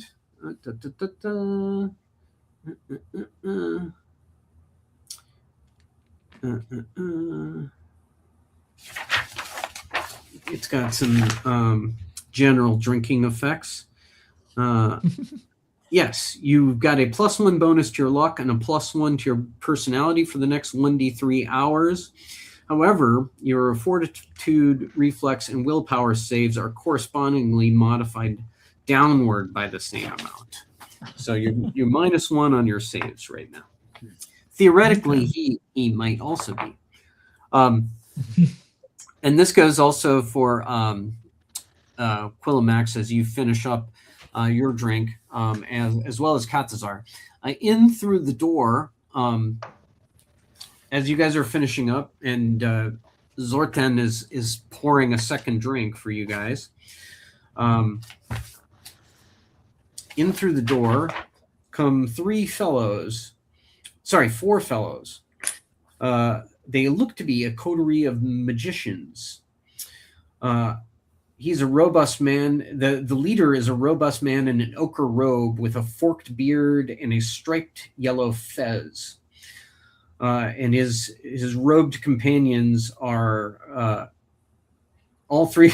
The three of them are wearing identical dress in black gowns, gray hose, but they are one is very narrow, one is very rotund, and the other is very short. And they take up a spot at the table, at the unoccupied table, and sit down sort of between Quilomax, not really between Quilomax and Kathazar, but over in the northwest corner of the bar. And I'll just put his underlings for you. Sorry, I'm doing this on my whiteboard as we go, just so I can track it. Mm-hmm. And also through the door, sort of with them, is coming a sort of separately, but just as they're arriving, they must have come in on the same boat. Is a woman, very pale, with black hair piled high in an elaborate headdress, wearing a low-cut. Her dress is low-cut, green, and she has a necklace of silver with a proscadel inlaid medallion shaped like a raven's head, which looks pretty valuable. So she comes in and sort of floats away from these magicians or whatever they are. The leader of this group with the fez is like, "Oh, milady, won't you join us? Won't you join us over here? We'll buy." She's like, "Oh no, I feel like I'm sitting at the bar tonight." And she pulls up alongside Kathazar at the bar. Ah, yes. Well, he straightens his mustache a little, and makes sure his beard, his also forked beard, is better forked than the other magician. Like, "Oh, can I buy you a drink, milady?" Oh, that would be lovely. I would certainly enjoy a beverage. Would you be so kind as to buy me a hyperglossum? A hyperglossum. Yeah, we'll make it 2. How about that? Ah, very nice. Oh, nice. But you hardly tucked into your wine sampler here. This is, I see you've got a fine collection of cheeses there. Pluvin's like, 2 hyperglossums. You know, as soon as he said, he is like he was waiting with the wine poured under the counter. He just sets them right out in front of you. Service here is quite good. Yes, very good. How are you tonight, Zatais? And she's like, "Oh, I'm doing wonderful, sir. Thank you for asking. I see you've got a very crowded bar tonight. That's wonderful to see. Business is good." I'm going back to Quilomax. You're sitting with these 2 unsavory creatures over here. What are you getting up to? So he wants to try and tease out what it is they're really wanting to repurpose, and to see if he can get in on it. Okay. How are you gonna? What's your opener? Give me a line. Oh, good Lord. As I tell my wife many times, I'm a writer, not a talker. So let's see. He says, I myself find myself temporarily disadvantaged, and I was hoping that to cure that. What is it that we might repurpose to support that act? Oh, I see. Oh, right. You have an interesting affinity for opportunistic utility. I see what I see what you're driving at. They look you up and down a little bit, and they kind of look over at Kathazar and over at the mistake. They're also looking at the wizards over in the corner. They say, perhaps we should step outside where it's a little more private, and we might speak together of these things. Yeah, that doesn't sound like a good idea. I But do like how, in a turn sense, that we've to my split the party. advantage? No. Yeah, exactly. We've immediately split the party. He says, well, my friends, after you, and I will follow you out. Okay. They stand up very well. They each drain their drinks and put them down on the table, and they slowly walk themselves out of the bar through the only entrance that you've seen so far, and the tall guy is in lead, Yankwin, and the smaller guy is in the back, Garm. And Garm, kind of looks over his shoulder just to make sure you're following him. Does the door open in or out? The door opens. So the door opens outside to outside. Does it No, sorry. Outside the sorry. building or into the building? Sorry. Sorry, I have There's a bar on the door, so it opens inward into the tavern. All right.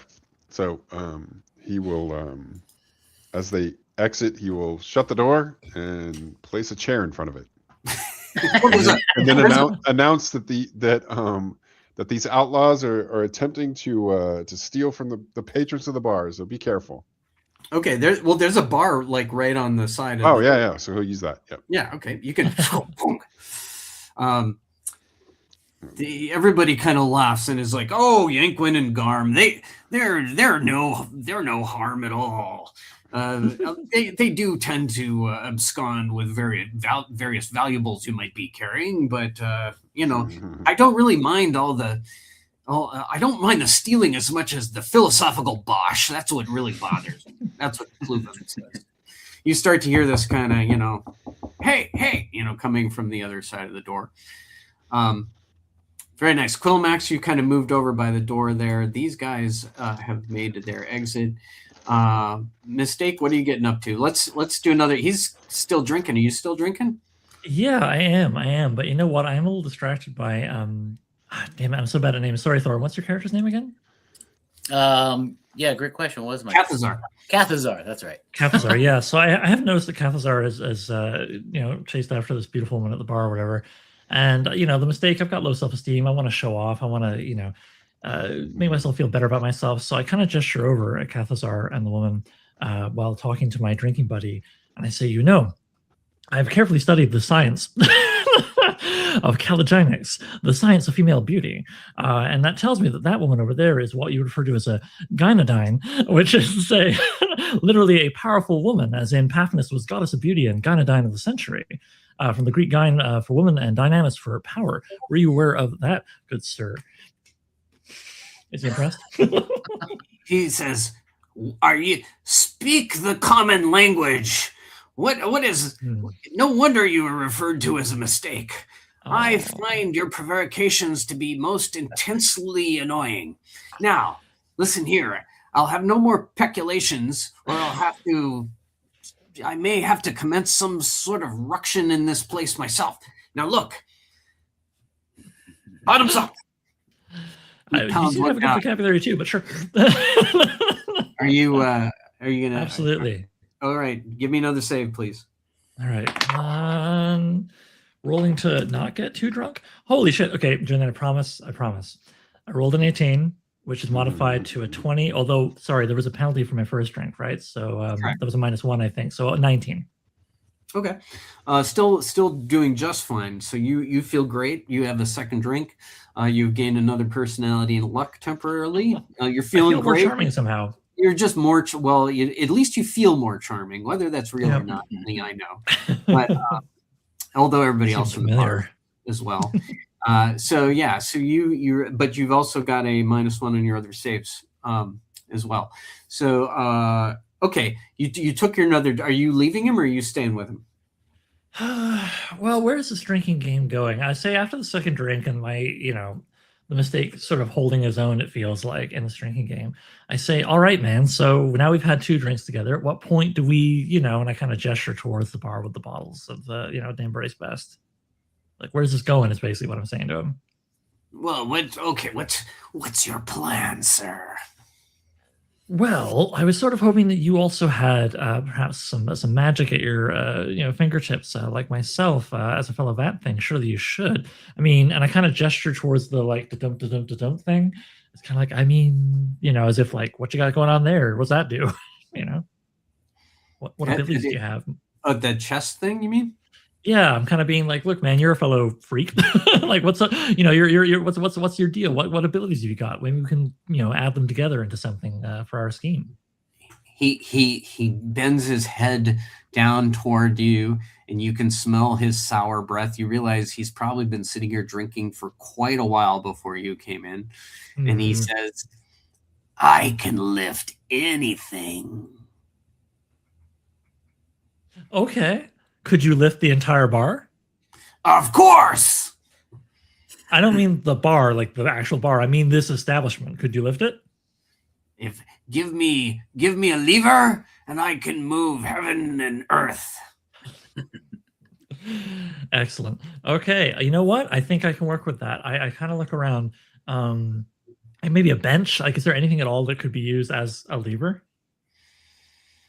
Well, some of the tables, let's just say, to make it convenient, some of these tables have benches, right?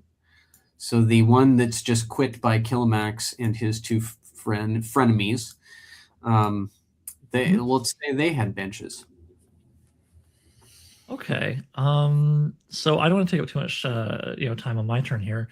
I think what I'm going to do, though, is ultimately my goal is to try and get one of those benches, drag it outside, and kind of get like an end on, as close enough to under a corner of the whole establishment, and get my new buddy here to like lift the bar, so to speak.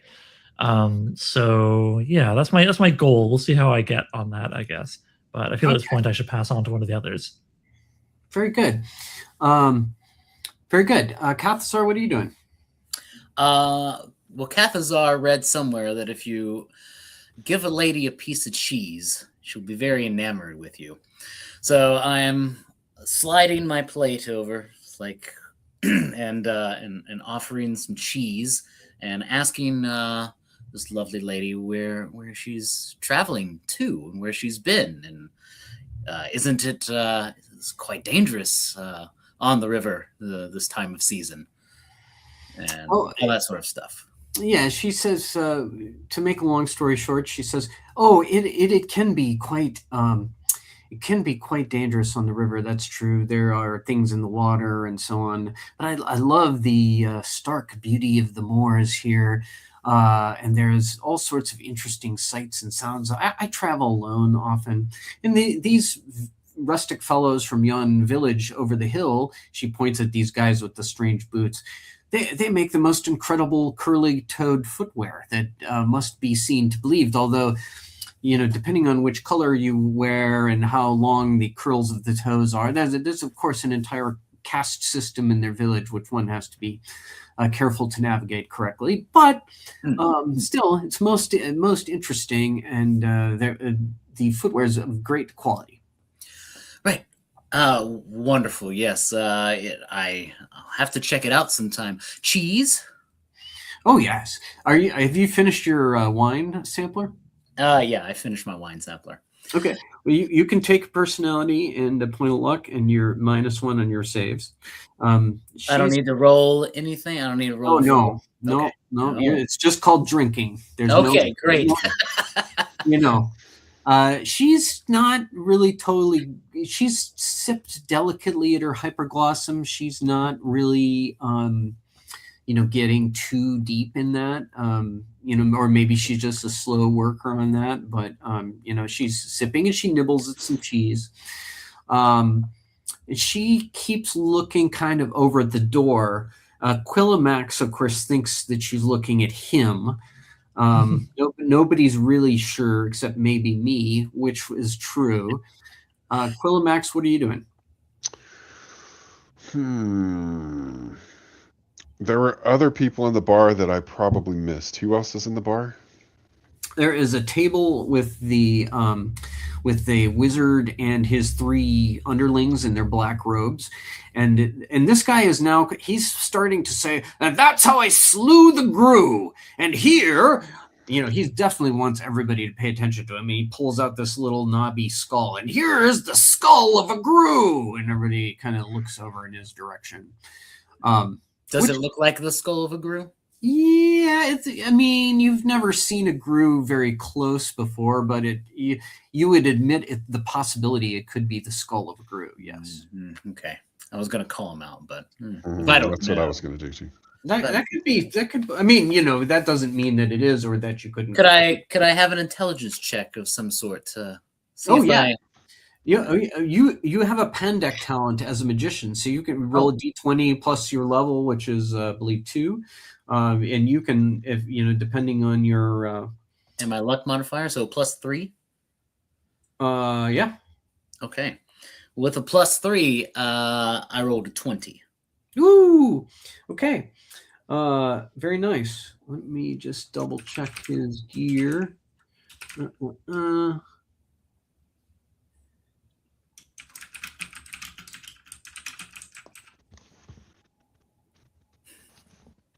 Yes. You believe that is the real thing. And you could get a lot of money for this with, various magicians and witches and other, unsavory cults and that sort of stuff. You might even a demon might like it. So I see. I think knowing this, I'll kind of try to make eyes with our wayfarer here and kind of do like a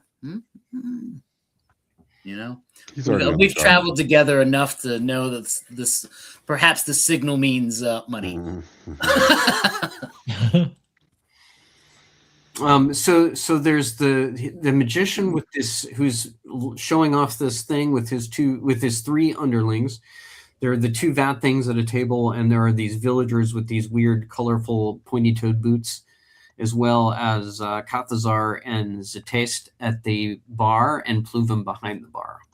Paul, and loud, angry banging on the door behind you,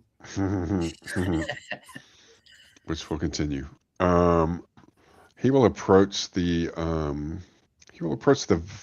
villagers and inquire about these beautiful boots that they wear. Oh, these boots are the pride of our village.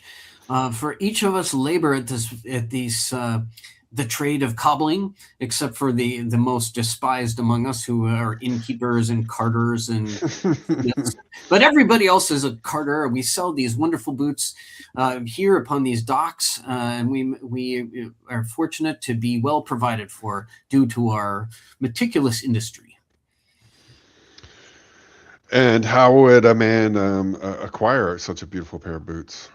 Well, first we'd have to ensure that you had all the prerequisites emotionally, ethically, and accomplishments. Of course, yellow boots must only be worn by the most accomplished and erudite individuals. Green boots may, be worn by those who have great promise, but may not have totally fulfilled all their achievements. Orange, and then they go into this long systematic thing about all the different boots, which then deviates from color into exactly how the toes curl, and so forth. Quillimax heard nothing after the yellow is for the greatest among them. He must now have yellow boots. So he's going to. I'm terrible at this, but he's going to use his wits and rhetoric to try and talk them around to how exactly he can acquire these yellow boots. Are you we'd there's one guy, of course, wearing the yellow boots. He looks like the pillar of the community, right? He's got one thin gold chain on, and he's wearing the biggest yellow boots, and he wants to interrogate him about his qualifications and how it is that that he came by these yellow boots and why it is that he deserves them. He has 7 sons and 12 daughters, and he's sold more boots than anybody in his village, and he goes on, and like, you know, I have horses and sheep, and you know, all these sorts of things. And then this whole speech ends with like, for 50 terces, these boots could be yours. That's what I was looking for. Which is a lot of money for boots. I mean, yeah, that's a lot of money. That's We're only getting paid 6 terces for this whole endeavor if we get a bottle. Centums. Oh, I'm sorry. Yeah, but even 50 terces for boots. Terces, you know, less than centums. Groats are silver, right? Yeah, it's kind of, you'd think of it a little bit like a, you know, groat silver, terces gold. Gotcha. Okay, all right.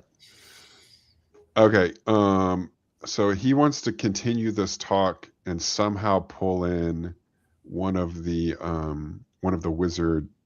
lower level wizard guys into the conversation. So, you know, he's, you know, like, can you believe this? Can you believe these yellow boots? Are you guys familiar with the way this works? Or what is your what are you can tell me what you're trying to get out of it. What I want to try and do is distract the wizard so that somehow I can make a move on this skull. So if the guy puts it back in his pocket or whatever, right? So, but just keep them distracted and engaged so that he can, you know, so that he can make a move on the skull. So that's kind of his overall plan. And we can go away from me if we want to while he's working that angle. So, so here's the thing. There are about 20 feet away across one empty table. Gotcha. That your buddies you were sitting between the one that the magicians took and these villagers took. Okay. Do you want to kind of, bring the yellow boots guy over to them, or try to bring them over to the villagers, or how do you want to? You're basically just trying to get them all to kind of come together. So exactly. So if his groats would buy more drink to get both of them at that middle table, that's what he'll angle for first. You're bringing the underling or the main wizard, the headman over there. Maybe the yellow boot guy and the apprentice or the underling, with the intention of drawing more people from the two tables together. Okay, make me a I'll call it a rhetorical deed. So make me a D20 and add your rhetoric deed. I think is a D4 if I recall. Right. Let me look at that because I'm still not 100% familiar. Okay, I see it. You want high? And is there any other bonus to that? No. Okay. So as long as you get a 2 or higher, you're going to succeed. As long as you get a decent roll, but if you get a 1, it's going to go horribly wrong. So 13 on the D20, 4 on the 4. Okay, great. In fact, the underlings are extremely interested in boots for some strange reason that doesn't probably make a lot of sense, but you may have gotten a little lucky. You pull over the yellow boot guy. You're kind of at this middle table, and you can do. What's your next move going to be with these two guys? So I've got the underling and the boot guy, right? Right. Next move is to I want to get the other wizard, the one with the skull over here, and engaged and sort of distracted by the conversation. So if it means pulling more of the boot guys, and you know what I mean. So basically, you're gonna try to get them all at this next table, the table next. So that he'll be distracted and engaged. Yeah. Okay. Well, he actually, you got a very good roll, and I'm just going to say that they come over to that table, so the wizards are all next to the villager table, and the yellow boot guy is proudly showing off his yellow boots, and the head man with magician with the fez is showing his grooved skull off because he's very proud of it. Okay. So that scheme appears to be going pretty well for you. Meanwhile, Mistake, what are you doing with Zorten there? Well, judging by the map, it looks like we could maybe grab a bench from that table in the middle and start dragging it outside so we can put forward our scheme to tip the whole place over and in the distraction grab a bottle of Danbury's Best. So There's some beautiful chaos happening right now. I love it. Very good. Yeah. I mean, look, what could go wrong? What could go wrong? So this fun. So you're grabbing a bench. I would like to, gesture to Zoltan and be like, come on, man, give me a hand here, and like we'll grab either end of the closest bench, the one at the sort of south side, I guess, of the table. He scoffs at you. Grab the bench, man. That's not a two-person. It's not a two-vat job. Just grab it. he pours pours 2 more glasses of the fasola. He guns. Well, I've got strength 17. Sure, all right. I'll go fine, and I pick up the bench myself, unless for some reason I can't. The Pluvum is standing behind the bar, looking at you kind of curiously, but he's like, very good. If you break that bench, you are going to have to pay for it, sir. No problem. Sure. Just a moment. I have a math problem to solve, and this could be helpful. So I look at Zoltan like towards the door, like, come on. And I go towards the entrance, I guess. Oh no, wait, it's been sealed with a chair, hasn't it? To keep out. No, it's good. No, just a bar. Okay. Hey, but before you run off, Zoltan is like, no, we have one more drink.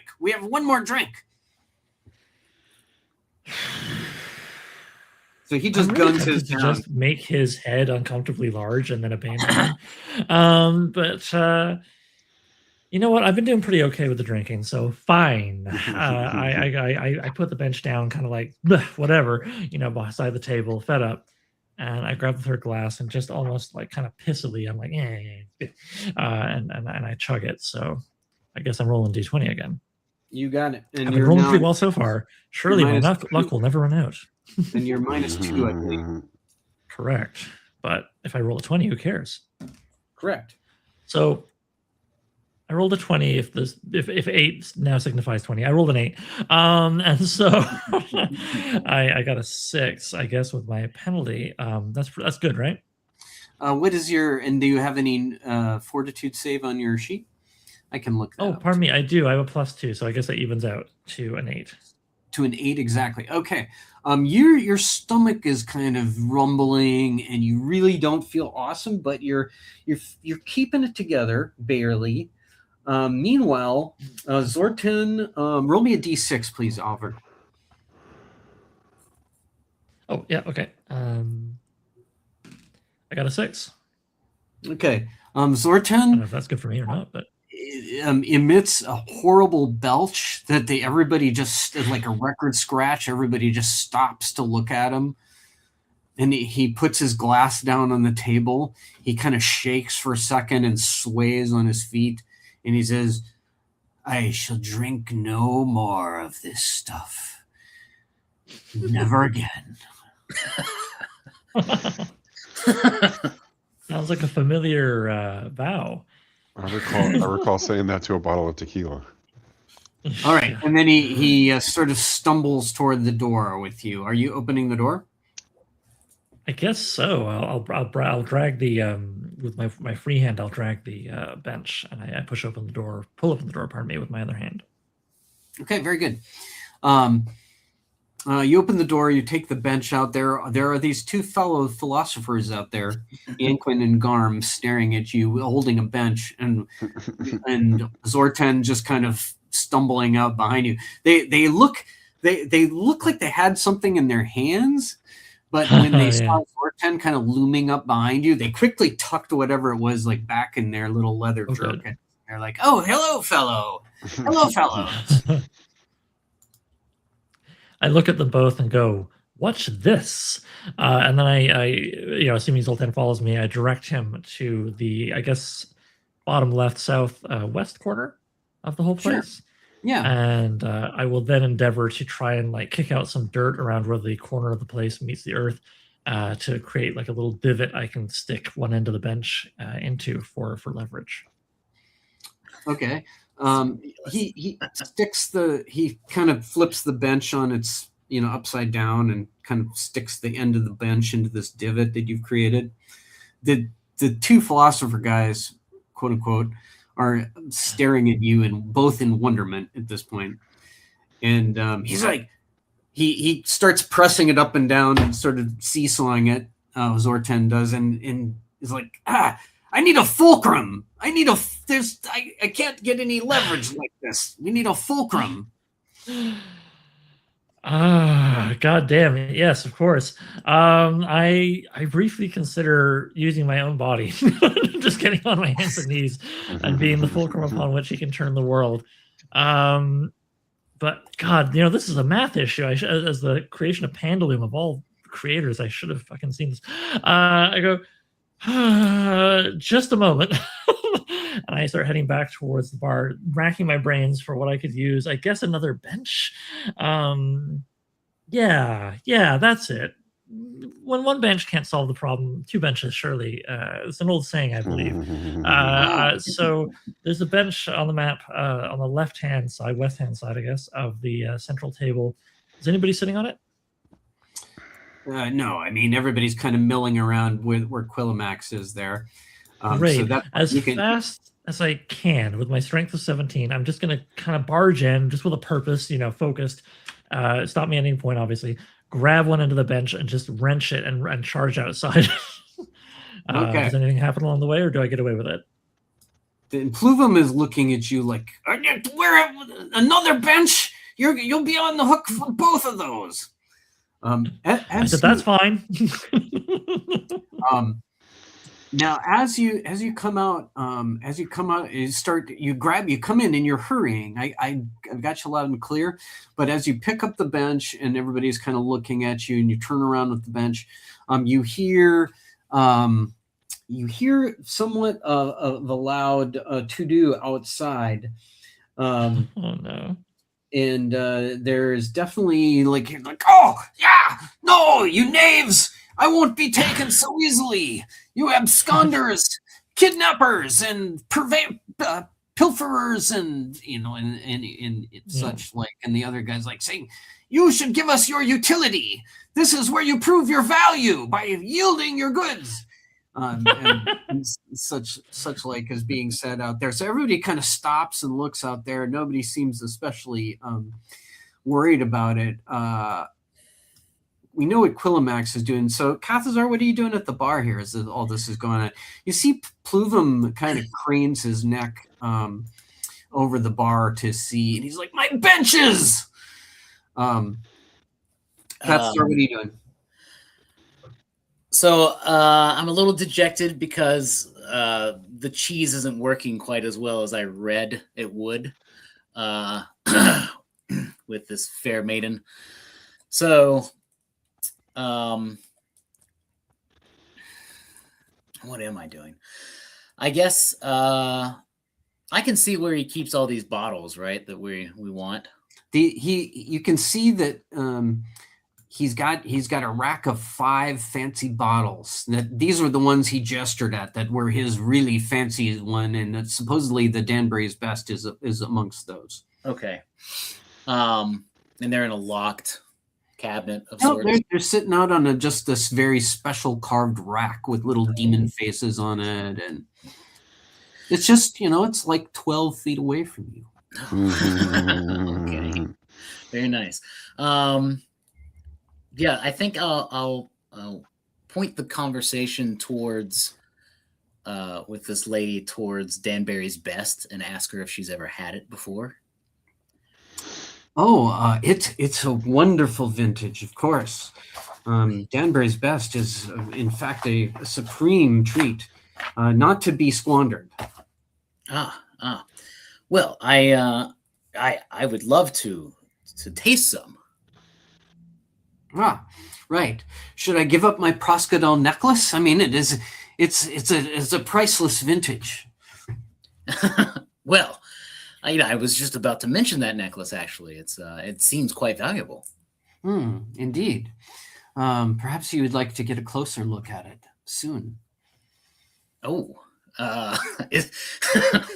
well, I think the cheese might be working. No, there's a catchphrase. I mean, yes. Is right here at the bar appropriate? I mean, She says, "Let's wait for all this let's wait for all this riffraff to clear out, and then we can take a short walk. I believe the night sky will be wonderful, and the red moon, the crimson radiance of the moon." Yes, I do love the crimson radiance of the moon. So much better than the harsh sun. All right, Quillimax, there's an altercation happening outside. Everybody's looking outside. What are you doing?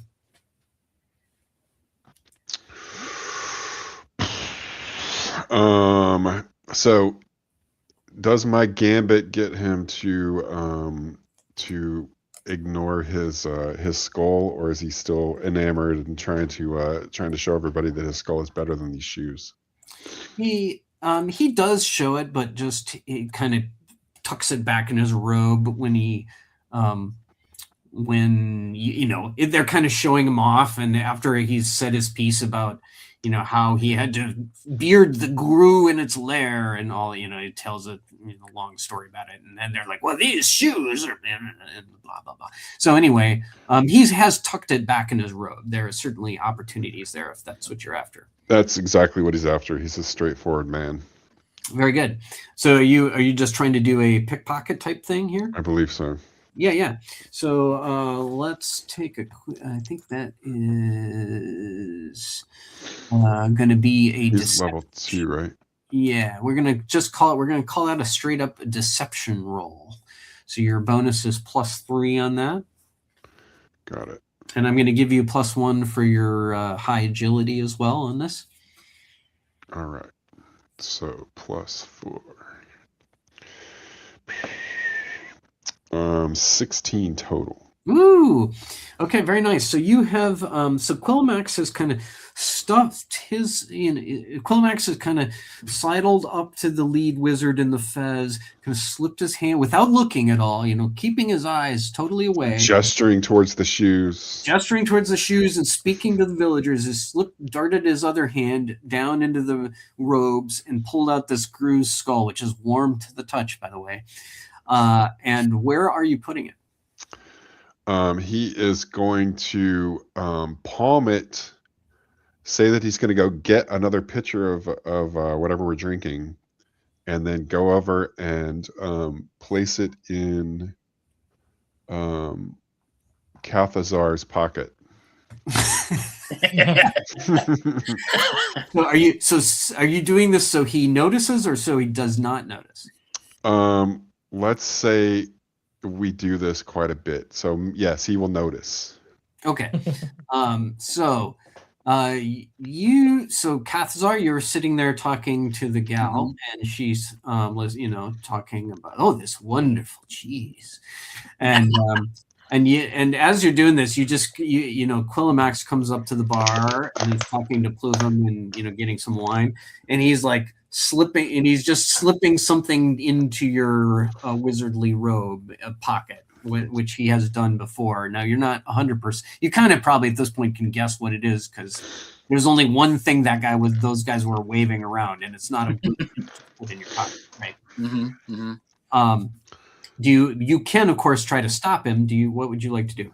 No. I'm not going to stop him. I'm just going to be like, thanks.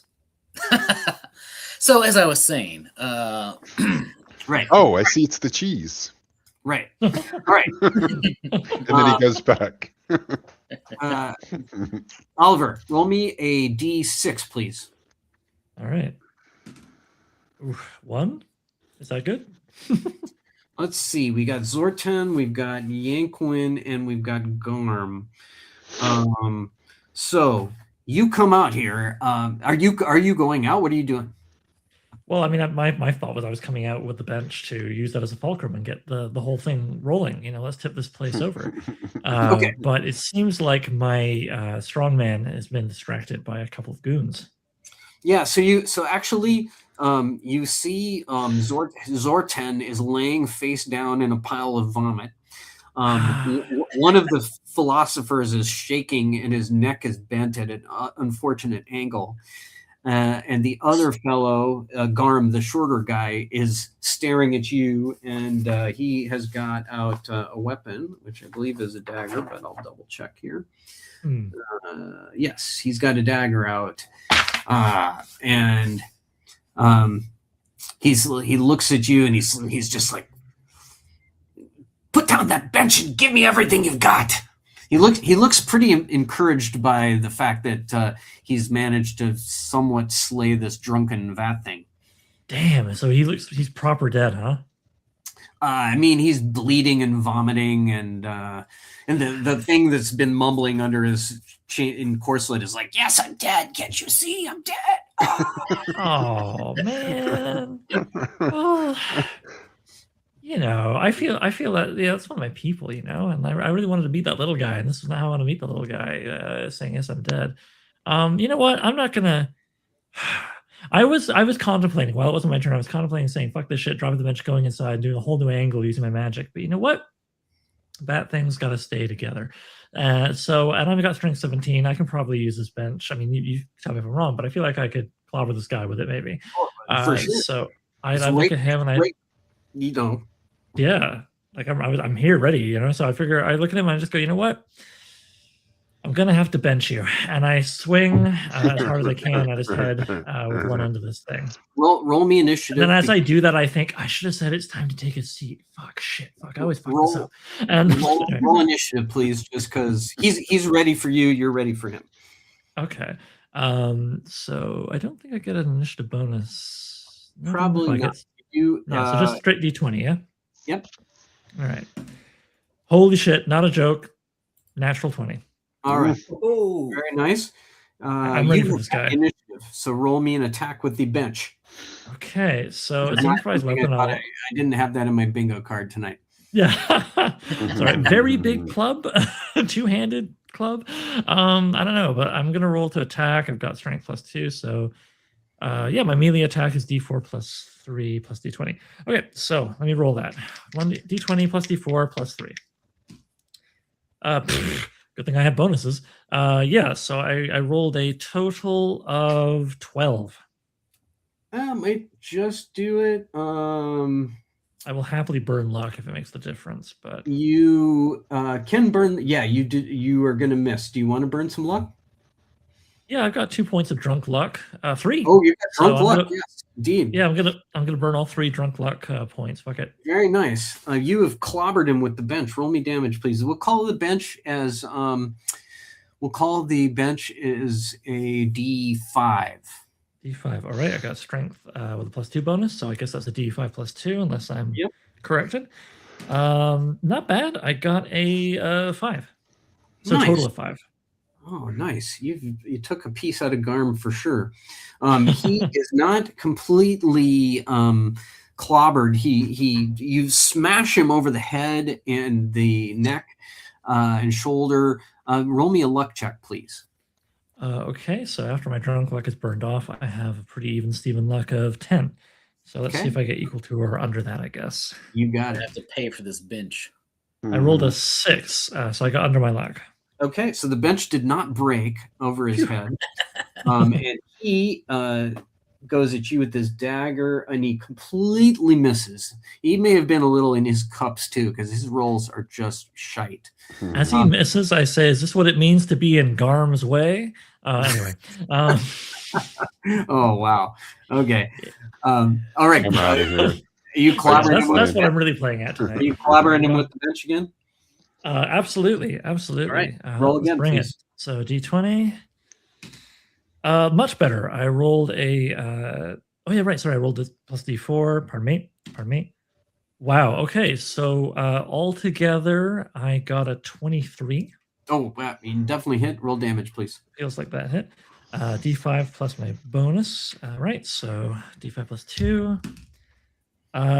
3 points total. Okay. You crack it over his skull. He goes down in a heap.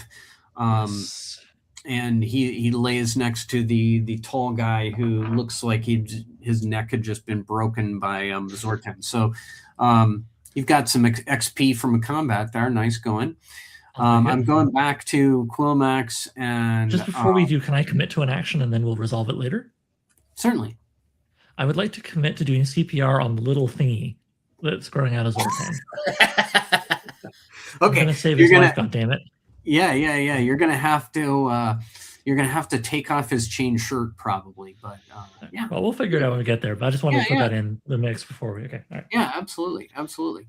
Okay, Quillamax and Kathazar, you guys are up at the bar with Zatais, this lovely lady that we've been cheese romancing up here. Mm-hmm. What are you guys doing? I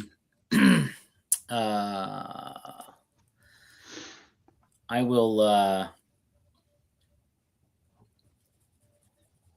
actually say, excuse me. I need to just talk to my compatriot over here for a second, if you don't mind. Have as much cheese as you'd like. And I'm going to take the box, and I'm going to nudge Quillamax over to a little away from her, and be like, "Do you see the necklace? Huh?"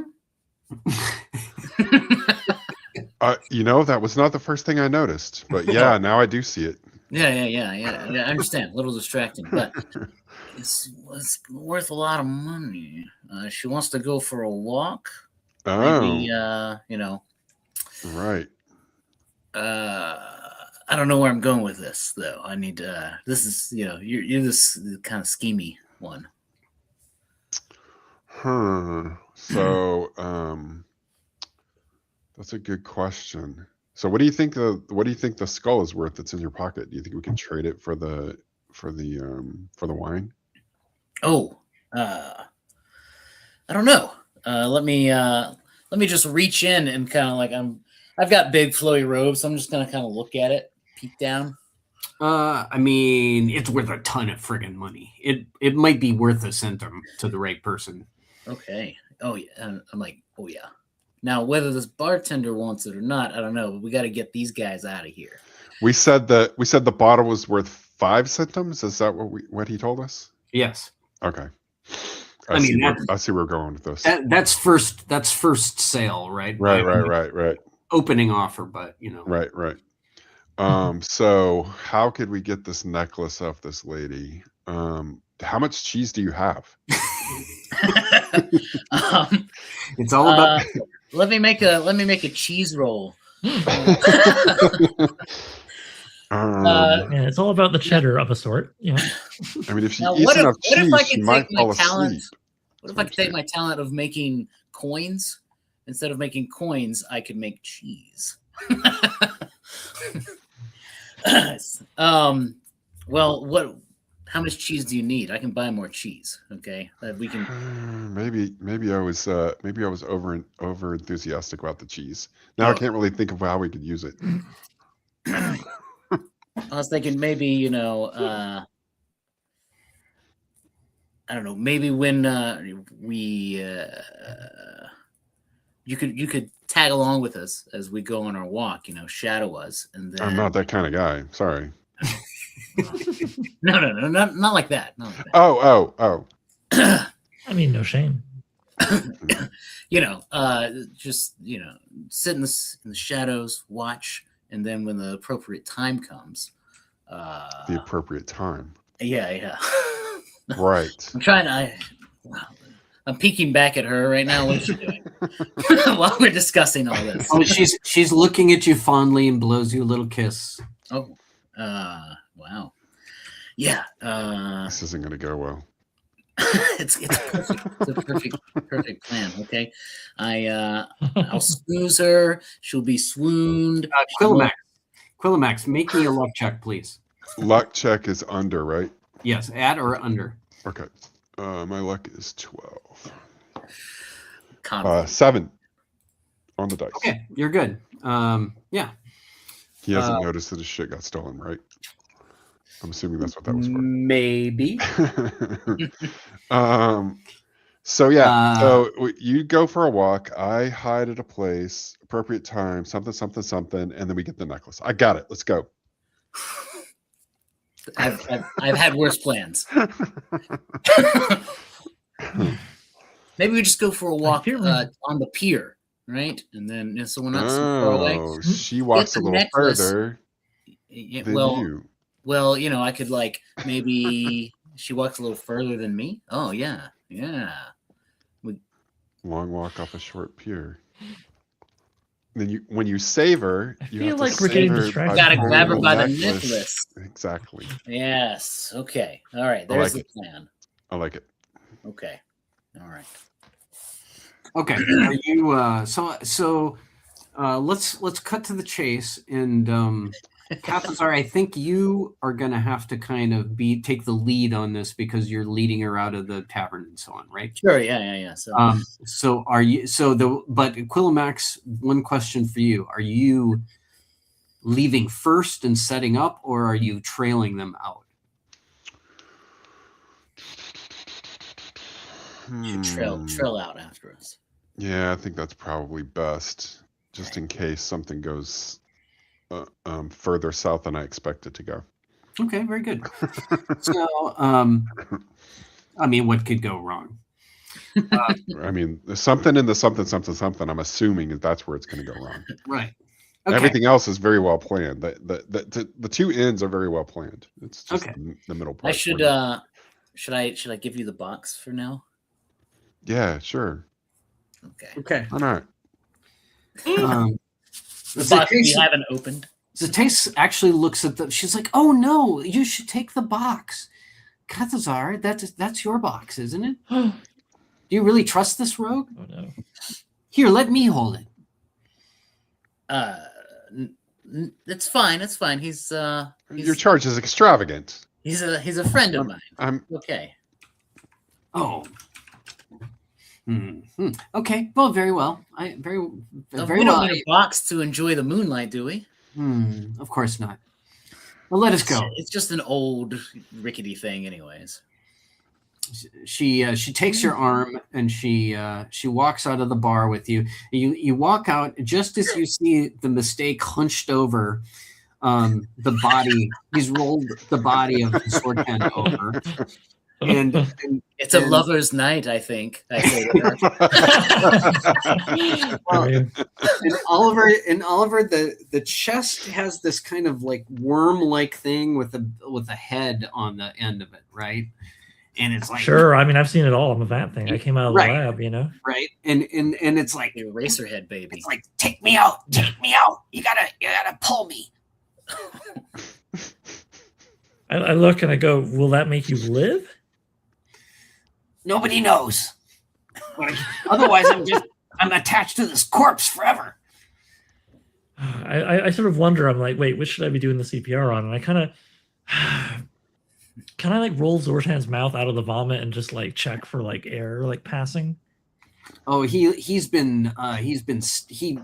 not the vomit that killed him, it's the multiple stab wounds. Okay, yeah. Well, I mean, I didn't think that was helping, but he's a big lummox, who knows, right? But if it's like really painfully obvious, like he's done, then I kind of think, well, I needed his strength. I don't need a worm thing. Unless it's going to get real big and propel my boat around, he said, making a Dying Earth reference. You know what? What are we here for if not to experiment under this red sun, which could go out at any moment? Any moment. With that, I just go the hell with it, and I grab the worm thing, and I go like this, and I wrench it out with all my 17 strength. There's a sickening squelch as you just yank it upward, and the thing is like sickening squelch was my cousin. Sorry, go on. It's like, oh yes, now cut open a hole on your chest and insert me. Well, the master always said I was kind of boring. I mean, that's why he kicked me out. He said, you're a weird color. I can't name it. Otherwise, you're just some guy. You just look like a guy. Now, you know what? This can make me something more. I was just going to get a cool tattoo, but this could make me even cooler. Okay, so I believe I have at least one horrible sharp thing on me. Yes, my battle hook. All right, so I will unhook my battle hook from my belt. Presume it's hanging there. And I kind of like, I'm not going to do this, but imagine I'm just kind of like, undo a button and then kind of go like, and like cut like just below the collarbone, just like a little, 1 HP worth, whatever, envelope like opening. And I look and I go, "What's your name again?" Chumal the chest worm. You know what? They named you exactly what they should. All right, Chumal, let's do this. And I kind of like a wine corkscrew situation, just kind of like put in Chumal into the wound. It seems to fit in there. You gain 2 hit points from his. You lose 2 hit points, but you gain 2 hit points, so you don't lose hit points from this wound you've given yourself. You know what? In this world, that's a victory. Okay. Yeah. As you're doing this, Zatais and Kathazar just come striding past you. Kathazar, hey guys. What's your attitude towards this battlefield surgery that you're witnessing as you're? Yes. I look at her and I go, vat things. They're so odd, aren't they? She's like, it's a terrible tragedy that they exist in such imperfections, but on the other hand, they are capable of such wondrous beauty and such ineluctable genius at the same time. Oh, I couldn't have said it better myself. In fact, I wouldn't have said it that way at all. But Chamal is flattered. I'm sorry, go on. Let's go down by the lake, just behind those trees there. Oh, what do you have planned, my delectable cheese nibbler? Let me show you. That yellow sheep's cheese has really put me in a mood. I hear it's an aphrodisiac. Yes, it's a fromage digia. Yeah. All right, so you guys make your way about 100 feet away from the door, down a gentle sloping hill, past some beautiful trees set by just a few, not by the pier really, but another 10, 20 feet from the lake shore. As you go off behind this little copse of trees, Quillimax, you are trailing out of the inn, right? Yeah, well, unfortunately, he sees that there are people that are in a compromising position, and so he probably wants to rifle through some pockets first. Quillimax, as you're leaving, make me a luck check, please. All right. I've already forgotten my luck. 12. I rolled a 9, so okay. Under my so far so good. You're tossing the two the philosopher guys you were speaking. Absolutely, to, right? yeah. Yeah, okay. Well, they've got daggers and they're semi, they got like leather jackets and breeches, and they've each got, one has 4 terces and one has 9 terces and a smattering of copper pieces. For some strange reason, Garm has like an amber piece, like a fist-size amber piece that has a bunch of mice sort of captured in amber within it. And Yanquin has a gem-like skull, just maybe just the size of a marble, just a little skull. Looks like it might be a little valuable. Doesn't look like an extremely precious stone, but but it certainly might fetch a little or be some interesting little talisman or something. Got it. And they both had daggers.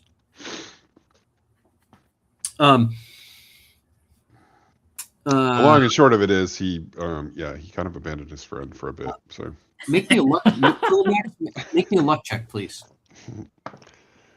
7. Very good. Under All right. 12. Meanwhile, down at the trees. By the way, as you're tossing these bodies, you see the mistake, implanting Chumal the chest worm into his body. Who's got Zortan's just gonna do this. and Chumal says to the mistake, he says, "My good man, do you happen to have a cigarillo? I'm absolutely vanquished if I can't have a smoke every few hours." Oh my god, I wish. Yeah, nothing like that in my inventory unless you're letting me Julian, you'd be willing to have me just kind of roll like, do I have one on me, kind of a random chance thing, or Yeah, make it. I think I got to go back in the okay. Make a luck check. You know what? Yeah. All right. I got a luck 10, 50-50-ish. So let's see how that goes. Damn it! I rolled a 17. I pull out just a filter. Like fuck. So I go, okay. Well, you know what? I wanted to go back in the bar anyway. So let's do that. My friends seem to have completely forgotten why we're here or what we're doing. That's okay. That's what they do. I accept them. They accept me. That's what friendship is. And I go back into the bar. I think that woman's gonna kill and eat that other guy though. And that's the last we hear as I go through into the place. Chumel says, well, I'm your friend now. You know what, Chumel? You're right. All right. Unless that, am I allowed to do anything more, or is that it for my turn for now? I think that's gonna be it. I'm gonna go to the trees. So Tazar, you have walked over behind the trees with Zates. She looks lovingly into your eyes. She gets you behind this little screen of trees. You kind of look over your shoulder to make sure Quillimax is trailing you, and you see him kneeling down by these two dead bodies, rifling their pockets and stuff. And she just sort of pulls you behind the trees, and she says, "It's not about the cheese. I've loved you since the moment I saw you." Oh Lord. And I need a willpower save, please. All right. Let's see. I got a +2 to that. But remember, you're a -1 for your drinking. I got a +1 to that. Very good. And I rolled a 15. Oh, nice. Okay. So I say, I have that effect on women. She seems to sort of, she kind of, tilts her head up at you to kiss you, and and then she kind of, closes her eyes, but then she opens her eyes again as if surprised that you haven't kissed her, and then she's like, "Kiss me, you fool." Well, I do. Very good. You have romantic. I do. Roll me a d4, please. What's that? Roll me a d4, please. Okay. A 1. Okay, you have lost 1 stamina, and she's gripping you quite hard. You do feel you're being clutched in the most unnatural way. How many stamina do you have left? 12. Okay, well, you're pretty. Lady, you're so strong as an ox. No problem. So you're kissing over here. The mistake. What are you doing? You're going back into this bar? That's what it looks like. I am grateful that I found all the companionship I ever need, and I say on my way into the bar, I'm going to drag a bench back in just to alleviate some of the bartender's worries. And unless anything stops me from doing this, I will just kind of plop it back, where I left it. But then I have further plans. Do I get away with returning the bench without any, Oh yeah, issues? No, he's quite happy to see his bench. Although he's like, you're gonna have to clean that bench. You look down and there's pieces of Garm's skull and blood on the bench. He's like, come on, man. He throws you a bar rag. I take the bar rag, garment, and I start cleaning the thing. And as I clean the thing, I'm gonna try and pay attention. I can see his placement at the bar. I'm gonna think thoughts about. I have a stupid plan, but I'm going to save it for when I can enact it. So fine, I clean the bench. Do I have any time after I clean it, or are we on to the next turn? Sure. Wait, do one more thing. What do you want to do? What I want to do is, while I'm crouched down low, let's say below the bar height to clean the bench, I got to get on my hands and knees. Really elbow grease it. It's kind of the physicality of the story that I'm selling here. What I think I'm going to do is, at this point, I've got 3 spells memorized. God damn it! Why did I memorize them if not to use them? So I am going to do kind of a sequence, but I can only do 1 to start. So what I will start with is I will whisper and mutter and gesture to myself as necessary to cast upon myself Fandal's Mantle of Stealth, which at the success level I have it memorized, will, for my next turn, I will become extremely stealthy, and I will get a bonus to checks to hide or sneak equal to 2 plus my caster level, so +4. Very So nice. I'll do that in preparation for sneaking next turn. Okay. Are you planning to like sneak back there and try to steal a bottle? Is that the idea? I want to sneak back there, try and steal a bottle. I've got another stealthy spell, and if all else fails, I'm going to do something terrible to the bartender with my other spell. Okay. Very nice. Okay. Take the direct approach, goddammit. Let's make one more action here for you. Okay. So are you do you want to go ahead and make a roll plus your new enhanced modifier and plus your agility bonus if you have one? Okay, sounds good. So that's +4 to start. Let me check my agility modifier. I probably should have done that before. Sorry, I have a +1, so it's a d20 plus 5. Not nice. too shabby. Let's see where that gets me. You said before rolling a 1? Yeah. Okay, not that bad. I rolled a 9, which becomes a 14. Okay, are you happy with that roll? I have only a luck of 10, so I'm going to just live with it for now and try and sneak around. I'm seeing on the map the locations of everybody. Okay, so where in the bar? Sorry. Yeah, and I left these guys at the bar, but of course they're down by the tree. Okay, it feels like the uppermost corner, the short end of the bar. Is that where there's like the little opening, the little flap for getting behind there? There's like a little swingy wooden door up there. Okay, I can see that it's closer to the bartender, but he'll see me hopping over the damn bar, which is what I have to do further down, presumably. So I'm going to go to the flappy bit and try and sneak through and get to the other side without him noticing me. That's what I'm attempting with my 14. So what happened is you did pretty good, but you got behind the door and it swung wider than you anticipated. It's also really creaky, and he somehow didn't like you came up here and he wasn't really tracking you, and you eased around the thing, and but then he's turning to see you basically like right behind him, and he's like, hey, nobody is allowed. This bar is a sacred boundary, for none shall pass. I know my response to that. Do I have time, or are we going to smash cut to one of the other guys? You tell me what you're going to do. We're not going to do it, but tell me what you're going to do. All right. So here's what I'm lining up for when we come back to me. I have been dying to cast Spell of Macroid Castigation, which is essentially an unfortunate growth situation where the targeted feature at the level I have it grotesquely swells to 50% larger and becomes a discomforting deformity.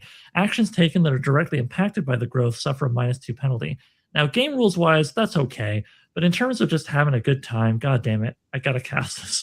But maybe I'll think on what exactly I target while someone else takes their turn. All right. Well, it sounds good. Hang on, sorry, I forgot we're live streaming here. People in the chat, feel free to comment on what I should make of the bartender 50% larger. Now you do have this is rote magic for you, so you have this memorized at a 15. Oh, did I not say the 15 result? Yep, that's it. 14 to 17. So 15 gets me what I described. Okay, so you get to choose in the spell. Then you mean? It does say the targeted feature, which suggests that I can choose which part of him. Brilliant. Okay, great. I thought some of them were finger and toe or something like that. It's been a while. The way the spell's described, I think what it was used in the fiction was a toe, so it's kind of like angling towards that. But, it says the targeted feature on the spell thing. So you know, I mean, you're the GM, but yeah, I love it. Okay. So, Kathazar, you are kissing and being kissed. What do you want to do? You felt a little, you feel a little weak and shivery, and the kiss is kind of pleasant, all despite that. Her arms sure are strong, locked around you. What would you like to do? Are they locked around me so that I can't like reach the clasp of her necklace? That's the whole point of this. Yeah, interesting. Like, we're like, and I'm like, if you're not trying to break free, so what are you trying to? You're just trying to like subtly take this. Yeah, I'm rubbing her back and kissing her and just trying to like unclasp this necklace. Wow, very subtle. Okay, let's make an agility check. And you're gonna definitely want a nice high roll. I am gonna give you a +1 for being drunk because somehow That sort of thing is always easier when you're drunk. Okay. Here goes nothing.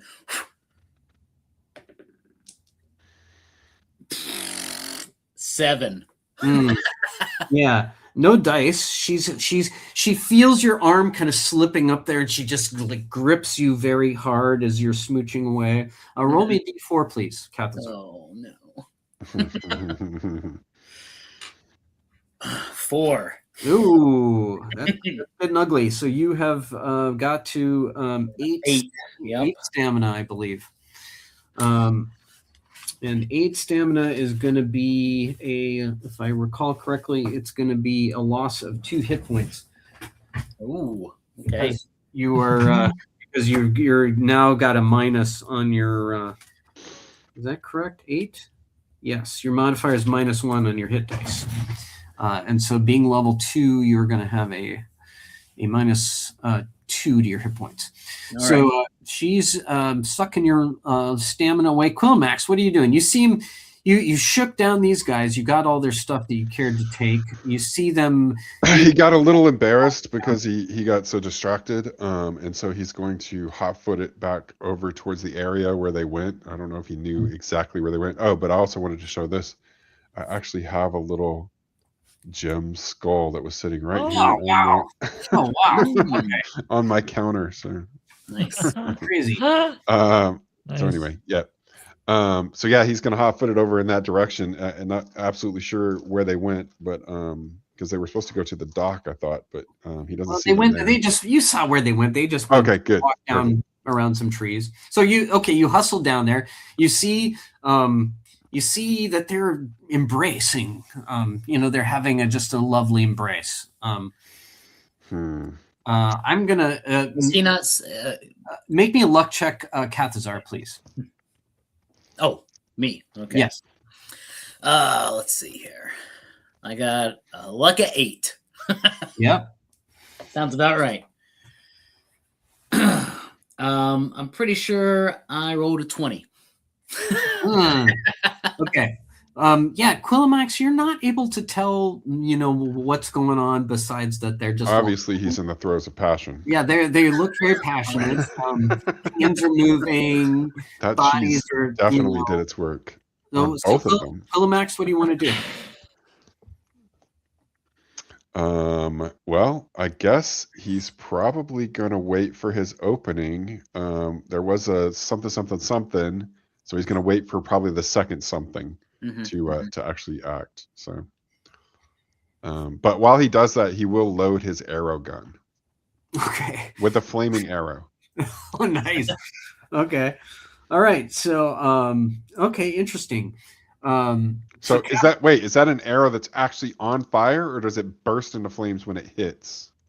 It shoots out. It's kind of like phosphorus loaded. It shoots out and then it explodes into flame. Got it. Right. He'll load one of those. Okay. Very good. Kathazar, I need. You're gonna need to roll me a d4, please. Oh, no. What do you want to? You can do stuff. So you tried to get the necklace. Are you going for the necklace again, or do you want to? No. I think I'm at this point. I'm feeling that. This is something's bad happening here.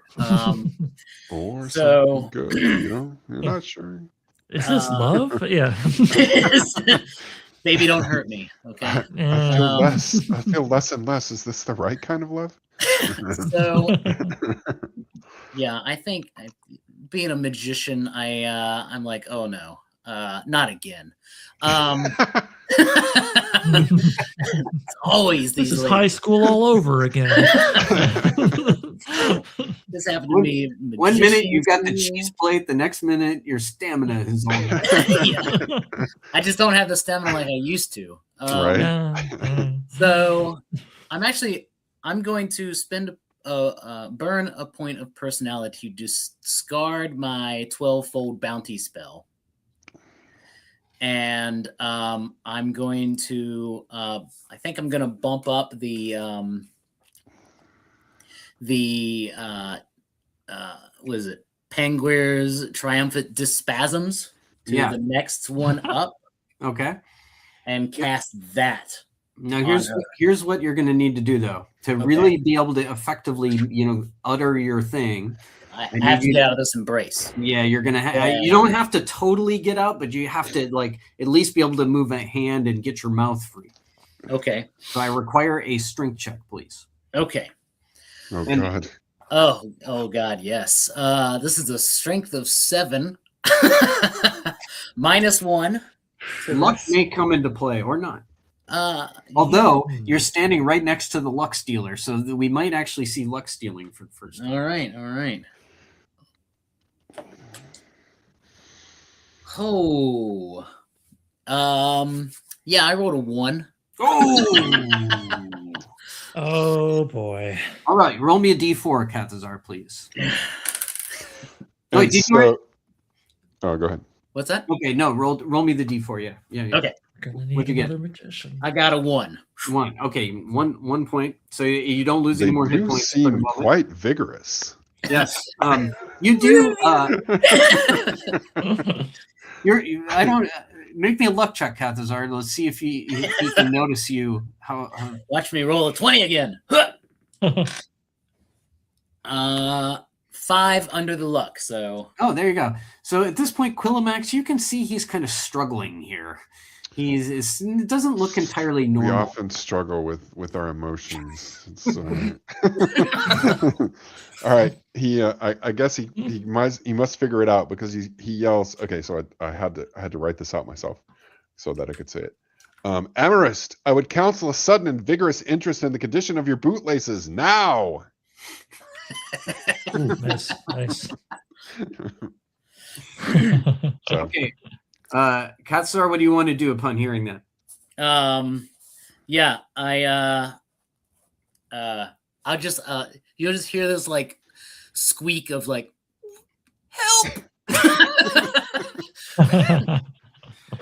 All right. I can't escape her. She's sucking the life out of me. Quillimax, are you firing? I guess he's gonna have to charge in with his rapier because he doesn't want to hit his buddy with the flaming arrow. So he will take his rapier in the other hand, in his main hand, to keep.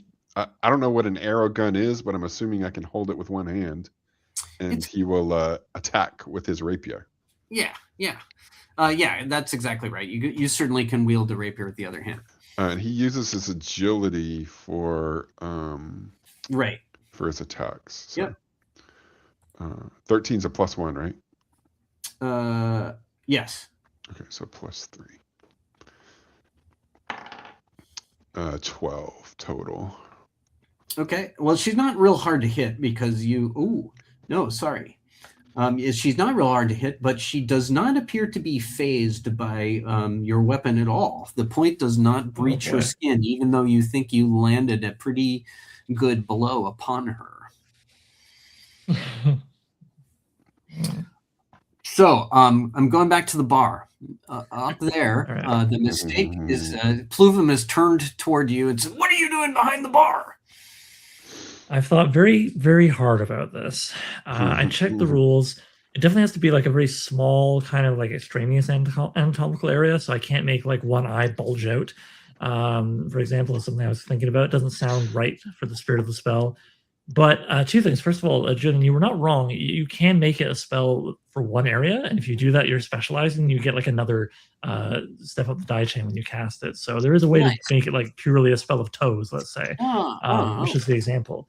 But it doesn't say any of that on my character sheet, so I'm going to say I'm more of a generalist. In which case, in this, I think, I've got another spell that makes me very quiet, which is basically another variation of stealth, but specifically for sound. So I want to mess with his vision by making this eyelid 50% larger so that maybe he's down an eye and has trouble spotting me. I don't know. Let's see what happens. Yeah. So you cast the spell, no roll needed. Yeah.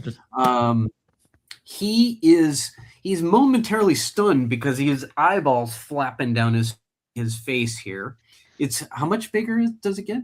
50%. 50%. Oh God. So it's definitely definitely like an eye patch. His whole eye, and he's like, what? So he's momentarily distracted because he's the way anybody does if you put something in or on their eye directly, right? What would you like to do? I guess since he's distracted, I'll save my stealth spell, my sound-related stealth spell, for a moment from now. How far is it for me to just like skitter past him towards the bottles? You are there next to the bottles right now. Beautiful. Then, in which case, I will just grab the bottle of Danbury while he's going, "Oh God, my face! What the hell?" Well, there are 5 bottles. None of them are labeled. Oh God, damn it! Of course. Well, I was going to mention that. yeah. It was. Remember. So now I'm going to do what every desperate Yellow. role player does when they didn't plan for something. They look at their character sheet, praying there's something to save them. You got 5 seconds. Yeah, I was hoping I had a sack. I was just checking for a sack. Don't worry, I'm not going to do the thing of checking everything. So what I do, fuck it. I'm going to, tell me if I have the time for this. I'm going to cast my stealth spell on myself because it takes place next round. So I realize I got to do that first. And what the name of that spell is, just for the audience, why not? The name of that spell is, scroll, the spell of soft silence. And the result that I have it, all noises made by creatures within. Oh, actually, this is going to be interesting. This is going to affect the bar. All noises made by creatures within a 10-foot radius centered on a point of the caster's choosing are suppressed, while so dampened attempts to sneak or hide by the creatures are made with a plus 2d bonus to the check. So I go 2 up the die chain, sneaking past him, but I also make like no noise while I do it, I guess. Your call, obviously, Jen, but that's what it sounds like to me. You're going to make no noise, but what are you doing with these? So you're casting first. You've silenced everybody. Silence. Yeah, within 10 feet. And then you're taking advantage of that silence because I need to, when I just go and grab 5 bottles and clutch them to my chest. Chamar carefully placed in between 2 of the bottle heads, trying to be, cognizant of my new relationship here. And crouching, I will silently, I think, because of the magic, skitter back through the whence I came. Does he have hands? Does he have hands, or is he just a no? Oh, no hands. Yeah. No. He has a mouth, but it probably not gonna. Not strong enough. No. I'm thinking I'm holding the 5 bottles like this, and he's kind of like between 2 of the bottles. So I'm gonna just grab them all and endeavor. Again, you tell me how this goes, but endeavor to crouch and go back through the flap and head towards the exit of the place as fast as I can. Okay. Pluvum is like he notices you as you're absconding with these bottles coming around the side of the bar. He yanks out an arrow gun from under the bar and he's like I figured if he was going to be like, stop that guy, nobody would hear him. That would also help, but he can shoot me in the ass. He did get a 17 to hit. Does that hit? Does that hit? Well, it's nice of you to ask. Right in the my armor class is, my armor class is 13. So yeah, you better believe it. That hits. Okay, he only did 1 point of damage, but the arrow bursts into flame. Oh God. And you take another 2 points of damage from the fiery chemical upon the arrow dart. I don't like it, but I've got 18 health. I'll take it. Okay, so are you you're going straight for the door carrying these? But this is a very clumsy way to be doing this right now. Look, if I didn't want to set up hijinks, I wouldn't be playing this game. So yeah, I'm doing my best, but that's what I'm doing.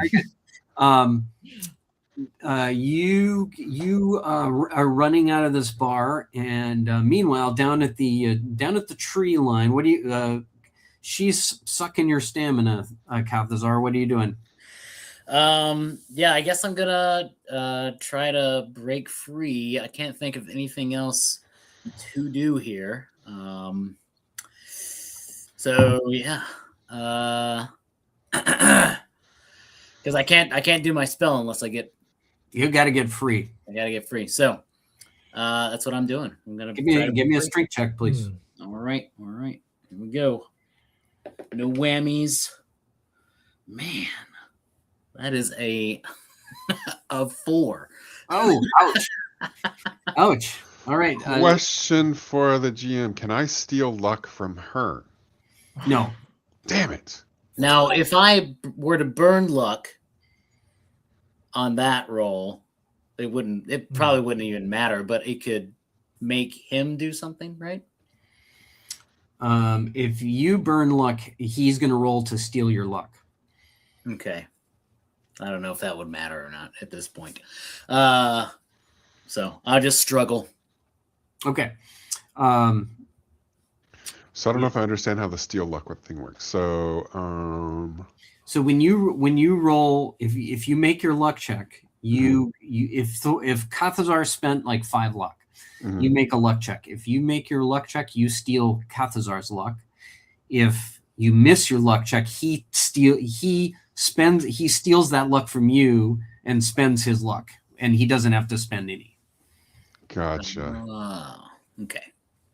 And actually, I think since when I spend luck, it's just normal. I just spend my luck, right? Correct. Or I can. Okay, got it. Although I think Quillimax, since you made like 3 luck checks in a row, your luck die should be a D30 right now, because it actually goes. Oh, that's up, right. Yeah, it goes up and down based on how many, if you're making them or missing them. So it should be more difficult at this point. I screwed that up. Gotcha. Sorry. Yeah, I actually saw that too. Yeah. Anyway, Quillimax, what are you doing? You see him struggling still, and then Kathazar, roll a D4 for losing stamina, please. Oh no. It's up and down. 4, 1. So we're back to 4. So now I'm down to 3 stamina. Oh my god. Oh no, he's looking very drawn and withered. And then you've lost 2 more. Yeah. You've lost actually 4 more hit points. Okay, so that puts me down to 8 HP. Okay. It is said that love does drain us. So he will. Since his rapier won't harm her, he will use the rapier to unlatch the necklace. I tried. All right, make me an agility check, please. Or actually, maybe that could be a deception thing, right? Because you're trying to do this subtly, I assume. Yeah. I mean, there. Yeah. Actually, he's kind of trying to do it with flourish so that she'll shift to him. Oh, okay. All right. Then make me an agility check, please. All right. I've already lost my character sheet. Here it is. Agility check is 19. Nice. Okay, you've unhooked the necklace and it's on the end of your rapier. Interesting. You hear me go, good job. And I make sure I say, "Milady, are you sure that you don't want to drop that jewel for this one?" Well, Kathazar, you've got 1 strength check left, so let's go, buddy. The dice are not with me. I got an 8, but I do have luck to burn, and he's got a D30. He's got a D30. So, his chances are not great. Yeah, so I could burn it and still have it and take his instead. So I'm gonna burn. How low can I go on luck? 3. You can go under 3. Like 2 luck, bad shit is gonna happen to you. 1 luck, right? A meteor is gonna hit you sooner or later. Okay. 0 luck, a meteor has hit you. And I feel like I probably need hitting you. I need a pretty high. Well, you know what? I don't think I'm gonna actually be burning my luck. I think it's gonna be him unless he rolls really, really well on that D30. So we're gonna go all out here. I'm gonna burn 7 luck out of my 8. So what are you bringing this to? That would be a 15. Okay, you have broken free. Ha ha! Well, doesn't he have to? Oh, right. Yeah, right. Exactly. Is there a roller on this Canva thing, or because I don't actually have a D30. Well, just use a 6 and a 10 then. That's fine. 6 and a 10. Okay. Yeah. Old school.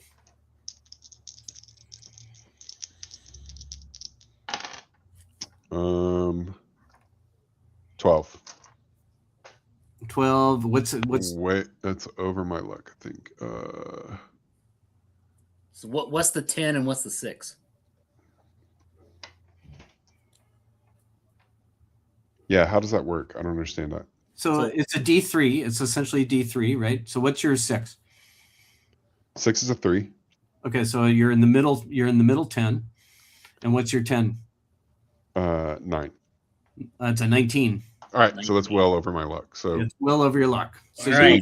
you get 5 luck. You've taken Quillimax's luck. You spent Quillimax's luck. So your luck has, but since you missed your luck check, your luck died now goes back down to D24. All right, so I'm at D24. Got it. All right, we're back in business. So yeah, I break free. Yeah.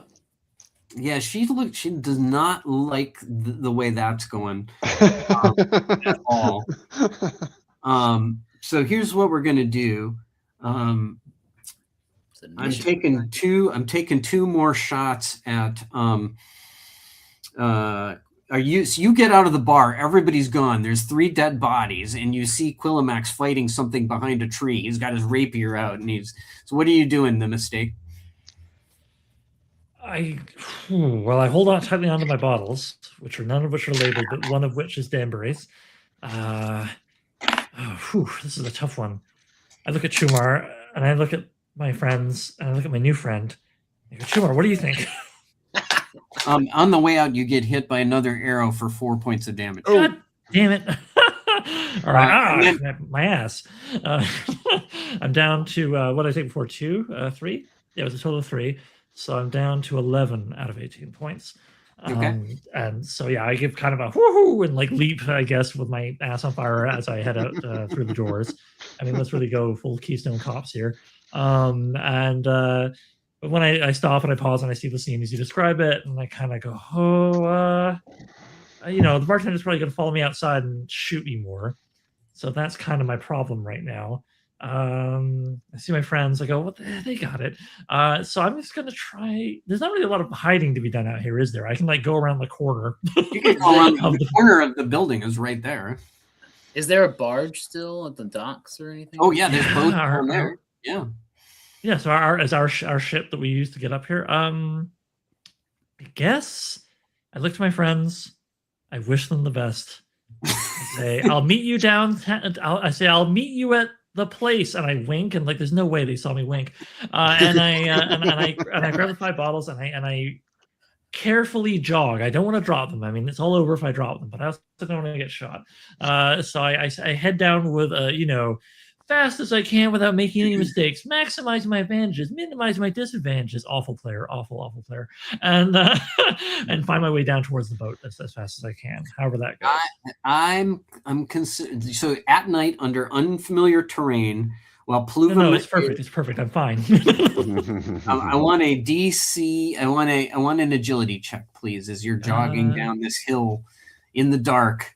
An unfamiliar terrain with 5 priceless bottles of. Okay, for the record, I have a +1 agility bonus. Okay, and very nice. Since I am feeling that this matters greatly to me. Fuck it, I'm gonna burn my luck down to 3. Well, you don't have to burn until you roll. Oh, pardon me. You're right. Okay, so I guess we'll see how my roll goes, and if it feels terrible, I'm willing to burn myself down to pre-meteor levels. There you go. Okay, so I rolled with modifier 9, which is definitely not good. So I'm going to get myself up to a 16 by burning 7 points of luck. Okay, you're fine. You somehow stagger down the hill. Pluva does not follow you. You don't know this, but it's because he fumbled on his 3rd shot and he's had to repair his arrow gun. So, oh, thank God! So as it happens, you got a lucky break, and you're holding 50 centimes of rare vintages down on the dock. Meanwhile, amazing. Quillimax, while Cathazar was breaking free, what's Quillimax doing here? Quillimax will continue to distract her with her necklace and also sort of run away towards the safety of some kind. And or escape. Okay, now distract her with the necklace or run away. I think maybe get her to follow me instead of him, basically. Okay, you're trying to kind of lead her away then. Right. Okay. make me a deception check, because I think that's kind of, you're trying to sort of lure her. That's what I'm seeing.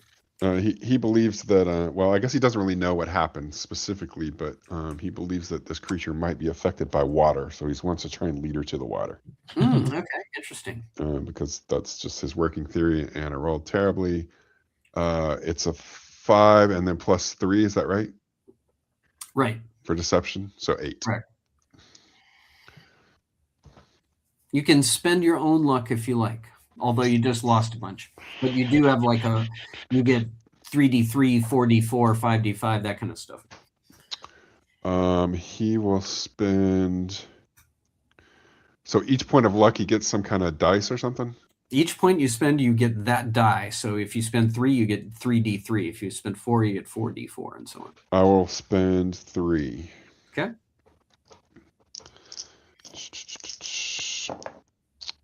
So that is +2, 3, 4.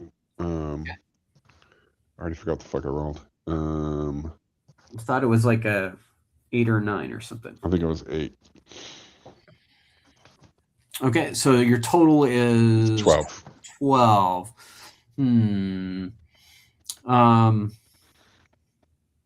Yeah, she's pretty locked in on Kathazar, but Kathazar's free. Kathazar, what are you doing? And you, meanwhile, Quillmax, you still have the necklace, which is on the end of your rapier at the moment. Right. Yeah, that's what I was trying to use to distract her. Kathazar, what are you doing? I'm burning a point of personality, sort of following Quillamax, but casting the spell of triumphant dispasms. Oh, right. On her at 1 extra up. Okay. Because I burned the other thing, so that gets cast on her. Does she get a will save or something? She gets some kind of saving throw for sure. So let me look. Here we go. Penguires. That's a will check. It's a will. Versus it's the next level up, so it's going to be the minimum number of the next one up. So 18. 18. Okay, well, that's a good result. Let's find out what Zetace's will. Oh, man. Some total jerk off gave her a hell of a will save. Well, roll low for me, huh? All right. Well, the good news is she's got to be 18. The bad news is she's +10. Jeez. Oh. Wow. The die actually goes under the bookshelf. All right. That's a 1. Automatic 1. Oh, man. Perfect. All right. Here we go. She got a 7 on the dice. Oh. So +10 is 17. That's under. I mean, that doesn't hit it. That doesn't hit it. So for 2 turns, you create a flawless. Is this it? Yeah. Yeah. A flawless timekeeping device by imposing synchronous hiccups in exact 1 second intervals upon Zetace. You can choose the eructation instead of hiccups if desirable. Additionally, she slurs her speech and randomly lurches and staggers as if inebriated. Well, you all realize this. She has -2 dice to spell checks and skill ability checks. That anything that requires breathing, and same 2 dice to personality checks. Yada yada yada. Okay, great. Yeah, she's pretty messed up. That's very nice. That's for 20 minutes. Yeah. So and I do that, and I just like hike up my robes and I start running towards the barge. Okay. All right. Interesting. So here's what we're going to do. Quillamax. Here's the end of our game. Who's got a worse luck between Quillamax and Kathazar? I have an 8. Quillamax, what do you got? Sorry, I have a 4. I was muted. Okay. She is going to try to catch and tackle one of you. As you see the mistake pulling away on his barge with his 5 bottles of white vintage. Oh no, I'm waiting for my friends. I wasn't going to pull away. Okay, well, He's uncoiling the rope as we speak. so I need one of you to make me an agility check. It's going to be Quillimax because Quillimax are 4. You roll a straight d20, add your agility. She's rolling on a d14 because Of my spell. Oh shit. because she is because she's all messed up with hiccups and staggering around as if inebriated. So 9. all right, are you happy with that roll? You're way down there, aren't you? When you burn luck, you get to roll X amount of dice on top of that. So I can burn. We can burn down to 3, right? Yes. All right, so he's only got 4, so he can burn 1. Yeah. That ain't gonna do it. That ain't gonna do it. Oh wait, no. Sorry, that was a bad roll. Sorry, I forgot. I'm using a D16. What did you roll, Paul? What did you roll? Uh, I think I rolled a 9. I think Yeah, the total you was 9. Yeah. Okay. Yeah, you're not gonna do it. All right. Okay, she has caught caught up with Quillimax, and she's going to attack him. She does have to actually bring him down, not just catch him. And she misses him. Quillimax, you can thus escape, get onto the barge, and assuming you guys don't want to chance anything else, and the mistake is patiently waiting for you, you somehow have survived this and gotten 5 bottles of priceless vintage. Hell And yeah. as you're pulling away, of course, you see a guy with a yellow fez stagger out of the tavern and be like, "My Gru's skull!" Oh my god! And we also have her necklace as well. We made out. You guys made out like bandits on this. God, yeah, I gotta be real. Until about the last few minutes, I thought I don't think we're gonna do it. I thought I was gonna clown it and break all the bottles, and I thought at least one of the guys was gonna buy. Gonna die. This was So- very It's dying Earth, so all Very of those advanced. things should have happened at the very end. yeah. And it should have been But you know what? our own hubris that caused it. So Absolutely.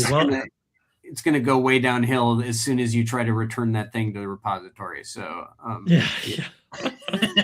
you know what, Paul? The way I see it is, we've stored up additional hubris that will pay off That's down right. the road. extra, We're hubris saving is it always up. good. And after our next encounter, we'll be like, what could stop us? Remember last time we did fine. Take That's more right. chances. Be We more should for open up this ourselves. box now since we've got such good luck. Yeah, whatever it is, we should just eat it. It'll be good. That's right. I was probably my God. too gentle on that agility check, but that to get down the hill with the bottles, because that would be the Vancian ending: is you break free after all that work, and then you break all the bottles down. Yeah, or he even makes it down the hill, but as he steps onto the thing, it moves out from under him, and he falls into the water. Yeah. Like I have like 5 near misses going down the hill, have and to then I'm spend- like, oh, I gotta get the rope. Oop. We have to spend Just- three more chapters trying to recover the bottles from the lake. Yeah. They were actually just decoys. The diving. Yeah. Well, guys, thanks. Good times. That was And really That good, was really Julie. fun. you guys really you've nailed the spirit of it. I think excellent playing. That was. I hope this good. wasn't too annoying, but I've had this on my shelf. I had to use the vocabulary. Absolutely. Yeah. No, I wish I had it on my shelf. Yeah, absolutely. No, that's exactly right. Well, very good. Are we gonna let do we still have time for Gloamwalker to come in here? Let's find out. Come on down. We are ready for you, I said out loud while typing those words to him. But we'll see. He said, I'm just waiting on a pizza to get here any moment, but I can hop back on the stream. We'll give it one more try. So I don't know. Let's give him a couple of minutes. While we do that, Thorn, you're obviously welcome to hang, but if you're feeling good, you can go as well. Don't feel, ensqualmed. No, what's the fancy word I'm looking for? Trapped anyway. But meanwhile, why don't we, Paul, and of course Julian as well, why don't we do the crowdfunding thing? Why don't we check in, see how we're doing? I got to say, I'm not unhappy with how things have gone since we launched the stream. Over here at Ness, we have reached 40 backers. I don't know if we're gonna get 1,000, but maybe it like actually feels doable. I'm sorry, you can tell my voice. Like I sincerely Really think that's crazy, but maybe we will. I keep meticulous records, and like based on how we did last year, it feels like we might do it. So that's exciting, and we're at 74,325, which puts us less than 1,500 to unlocking 12 cents a word for our authors. Which goddamn, that's gonna be good. I know we won't be the highest paying SFF mag in the world or anything that wild, but I think we'll be doing okay. Paul, how are you guys doing? Good. Yeah. Like, what's the highest? Well, highest SFF, as far as I'm aware, is Clark's World. They were paying 12 cents a word up until recently, and I was like, "Oh, we're gonna beat Clark's World," but they upped it to 14. So maybe another year. But I mean, I don't sound braggy, but I'm not aware of any other SNS magazine that pays that high. So for at least this year, I feel like we're doing pretty good. And if there's one thing to brag about, it's how much you pay creatives. So I'm gonna let that one pass. Paul, how are you guys doing? You guys broke like 500 backers right before we launched, didn't you? Yeah. So we're at 504 since the live stream, and 10,143. So. Right on. And I forget, your next one is audio readings. Yeah, Yes? 14,000. So if we can get to 14,000, I will learn how to do how to deliver an audio version of this book. Okay, well, hey, let's see what happens. Because I mean, you sort of a happy accident. Which, by the way, I did something similar the first time we did this. I tried to end the crowdfund at 8, and then I was like, "Oop, time zones are hard," and I made it noon, which is why we now end at noon. It just became tradition. Speaking of fancy and fuck ups, so you meant to end tomorrow along with us, but I believe you accidentally set it for Sunday. So hey, maybe there's still time. Maybe there's still time. Hopefully. So that's very exciting. In the meanwhile, it looks like Gloamwalker has appeared. I can see him setting up. So you know what? I think for now, what I'll do is I'll say you guys are welcome to hang, but I'm going to take you off the stage. If you want to leave, that's cool. If you want to stay, that's cool too. Yeah, Julian, thank you so much for running that game. That was so fun. Thanks, guys. It was great. It was great playing. I'll just plug one more time. Swords Against. Can we put a link in the chat here just for viewers and stuff? Yeah. Absolutely. Or Paul, you got it. Okay. So yeah, I Paul, got it. And obviously, just as much New Edge. I mean, I'm sure everybody here has already pledged, but if you haven't, if you've been waiting for some reason, you've been waiting all this time. This is literally the time. So please. Yeah. So maybe I can't post a link in the chat because it says your comment failed to post. Oh, that's interesting. I'm going to try and post a link just for funsies. Whatever, I'll post ours. I have it more accessible. And people need it from. Also, okay, yeah. So I was able to post the my link. So you know what? Let me grab Swords. If you like DCC and you enjoyed the game, you should also You should also pony up on Thorin's new project. Yeah, Thorin's stuff is awesome. He's got a weird, crazy freaking knife you can get. So yeah, right. Exactly. Right. There she is. Yeah, I mean, I feel ashamed. I like our pin that we have, but this is amazing. That was pretty amazing. Yep. Only on the Kickstarter too. So like she's gonna make X amount, and then once they're gone, they're gone. So, limited edition. Yeah. All right. So Thorin, I don't think I've ever played with you before, so I'm very excited that we got to play together. So. Yeah, likewise. Thanks. For some reason, Thorin and I only played Dying Earth games together. Nice. I guess so. Doesn't have to be that way, but it's. But it is. No complaints. So far, so good. The face of decreed it. All right, guys. So I'm going to take you off stage. If you want to go, you can go. If you want to hang, you can hang. But if you end up going, I just want to say thanks again for joining us. Thanks Oliver. Thanks everyone for watching. Yep. See you guys later. All right. Bye. And and back again. So I clicked too fast. Oh, and then there we go. And Julian. All right, folks. Wow. Things are going great. Who could complain? Let's see if the good luck that allowed me to escape with priceless liquor, despite being a complete clown and attaching a new friend to my chest, let's see if that luck carries over. Let's bring back Gloamwalker. Hey, man. Oh, no, I can't hear you. No, it's all right. Can you hear me okay? Yes, with effect. Yes, I know. It's the worst. No, I like it. All right. Let's do a quick sound check. Yes. I heard the first few presses. Oh, no. That's not. I swear what happened was we blew StreamYards. It was like, no. It happens. Every time you press the keys, it's like I hear the beginning of a sound and then it cuts out. Oh, we're back. And we're gone. I don't know. I'll give it a little volume and juice, but just cut it if it just starts cutting out. Yeah, well, I feel so tantalizingly close. Let's just give it one more.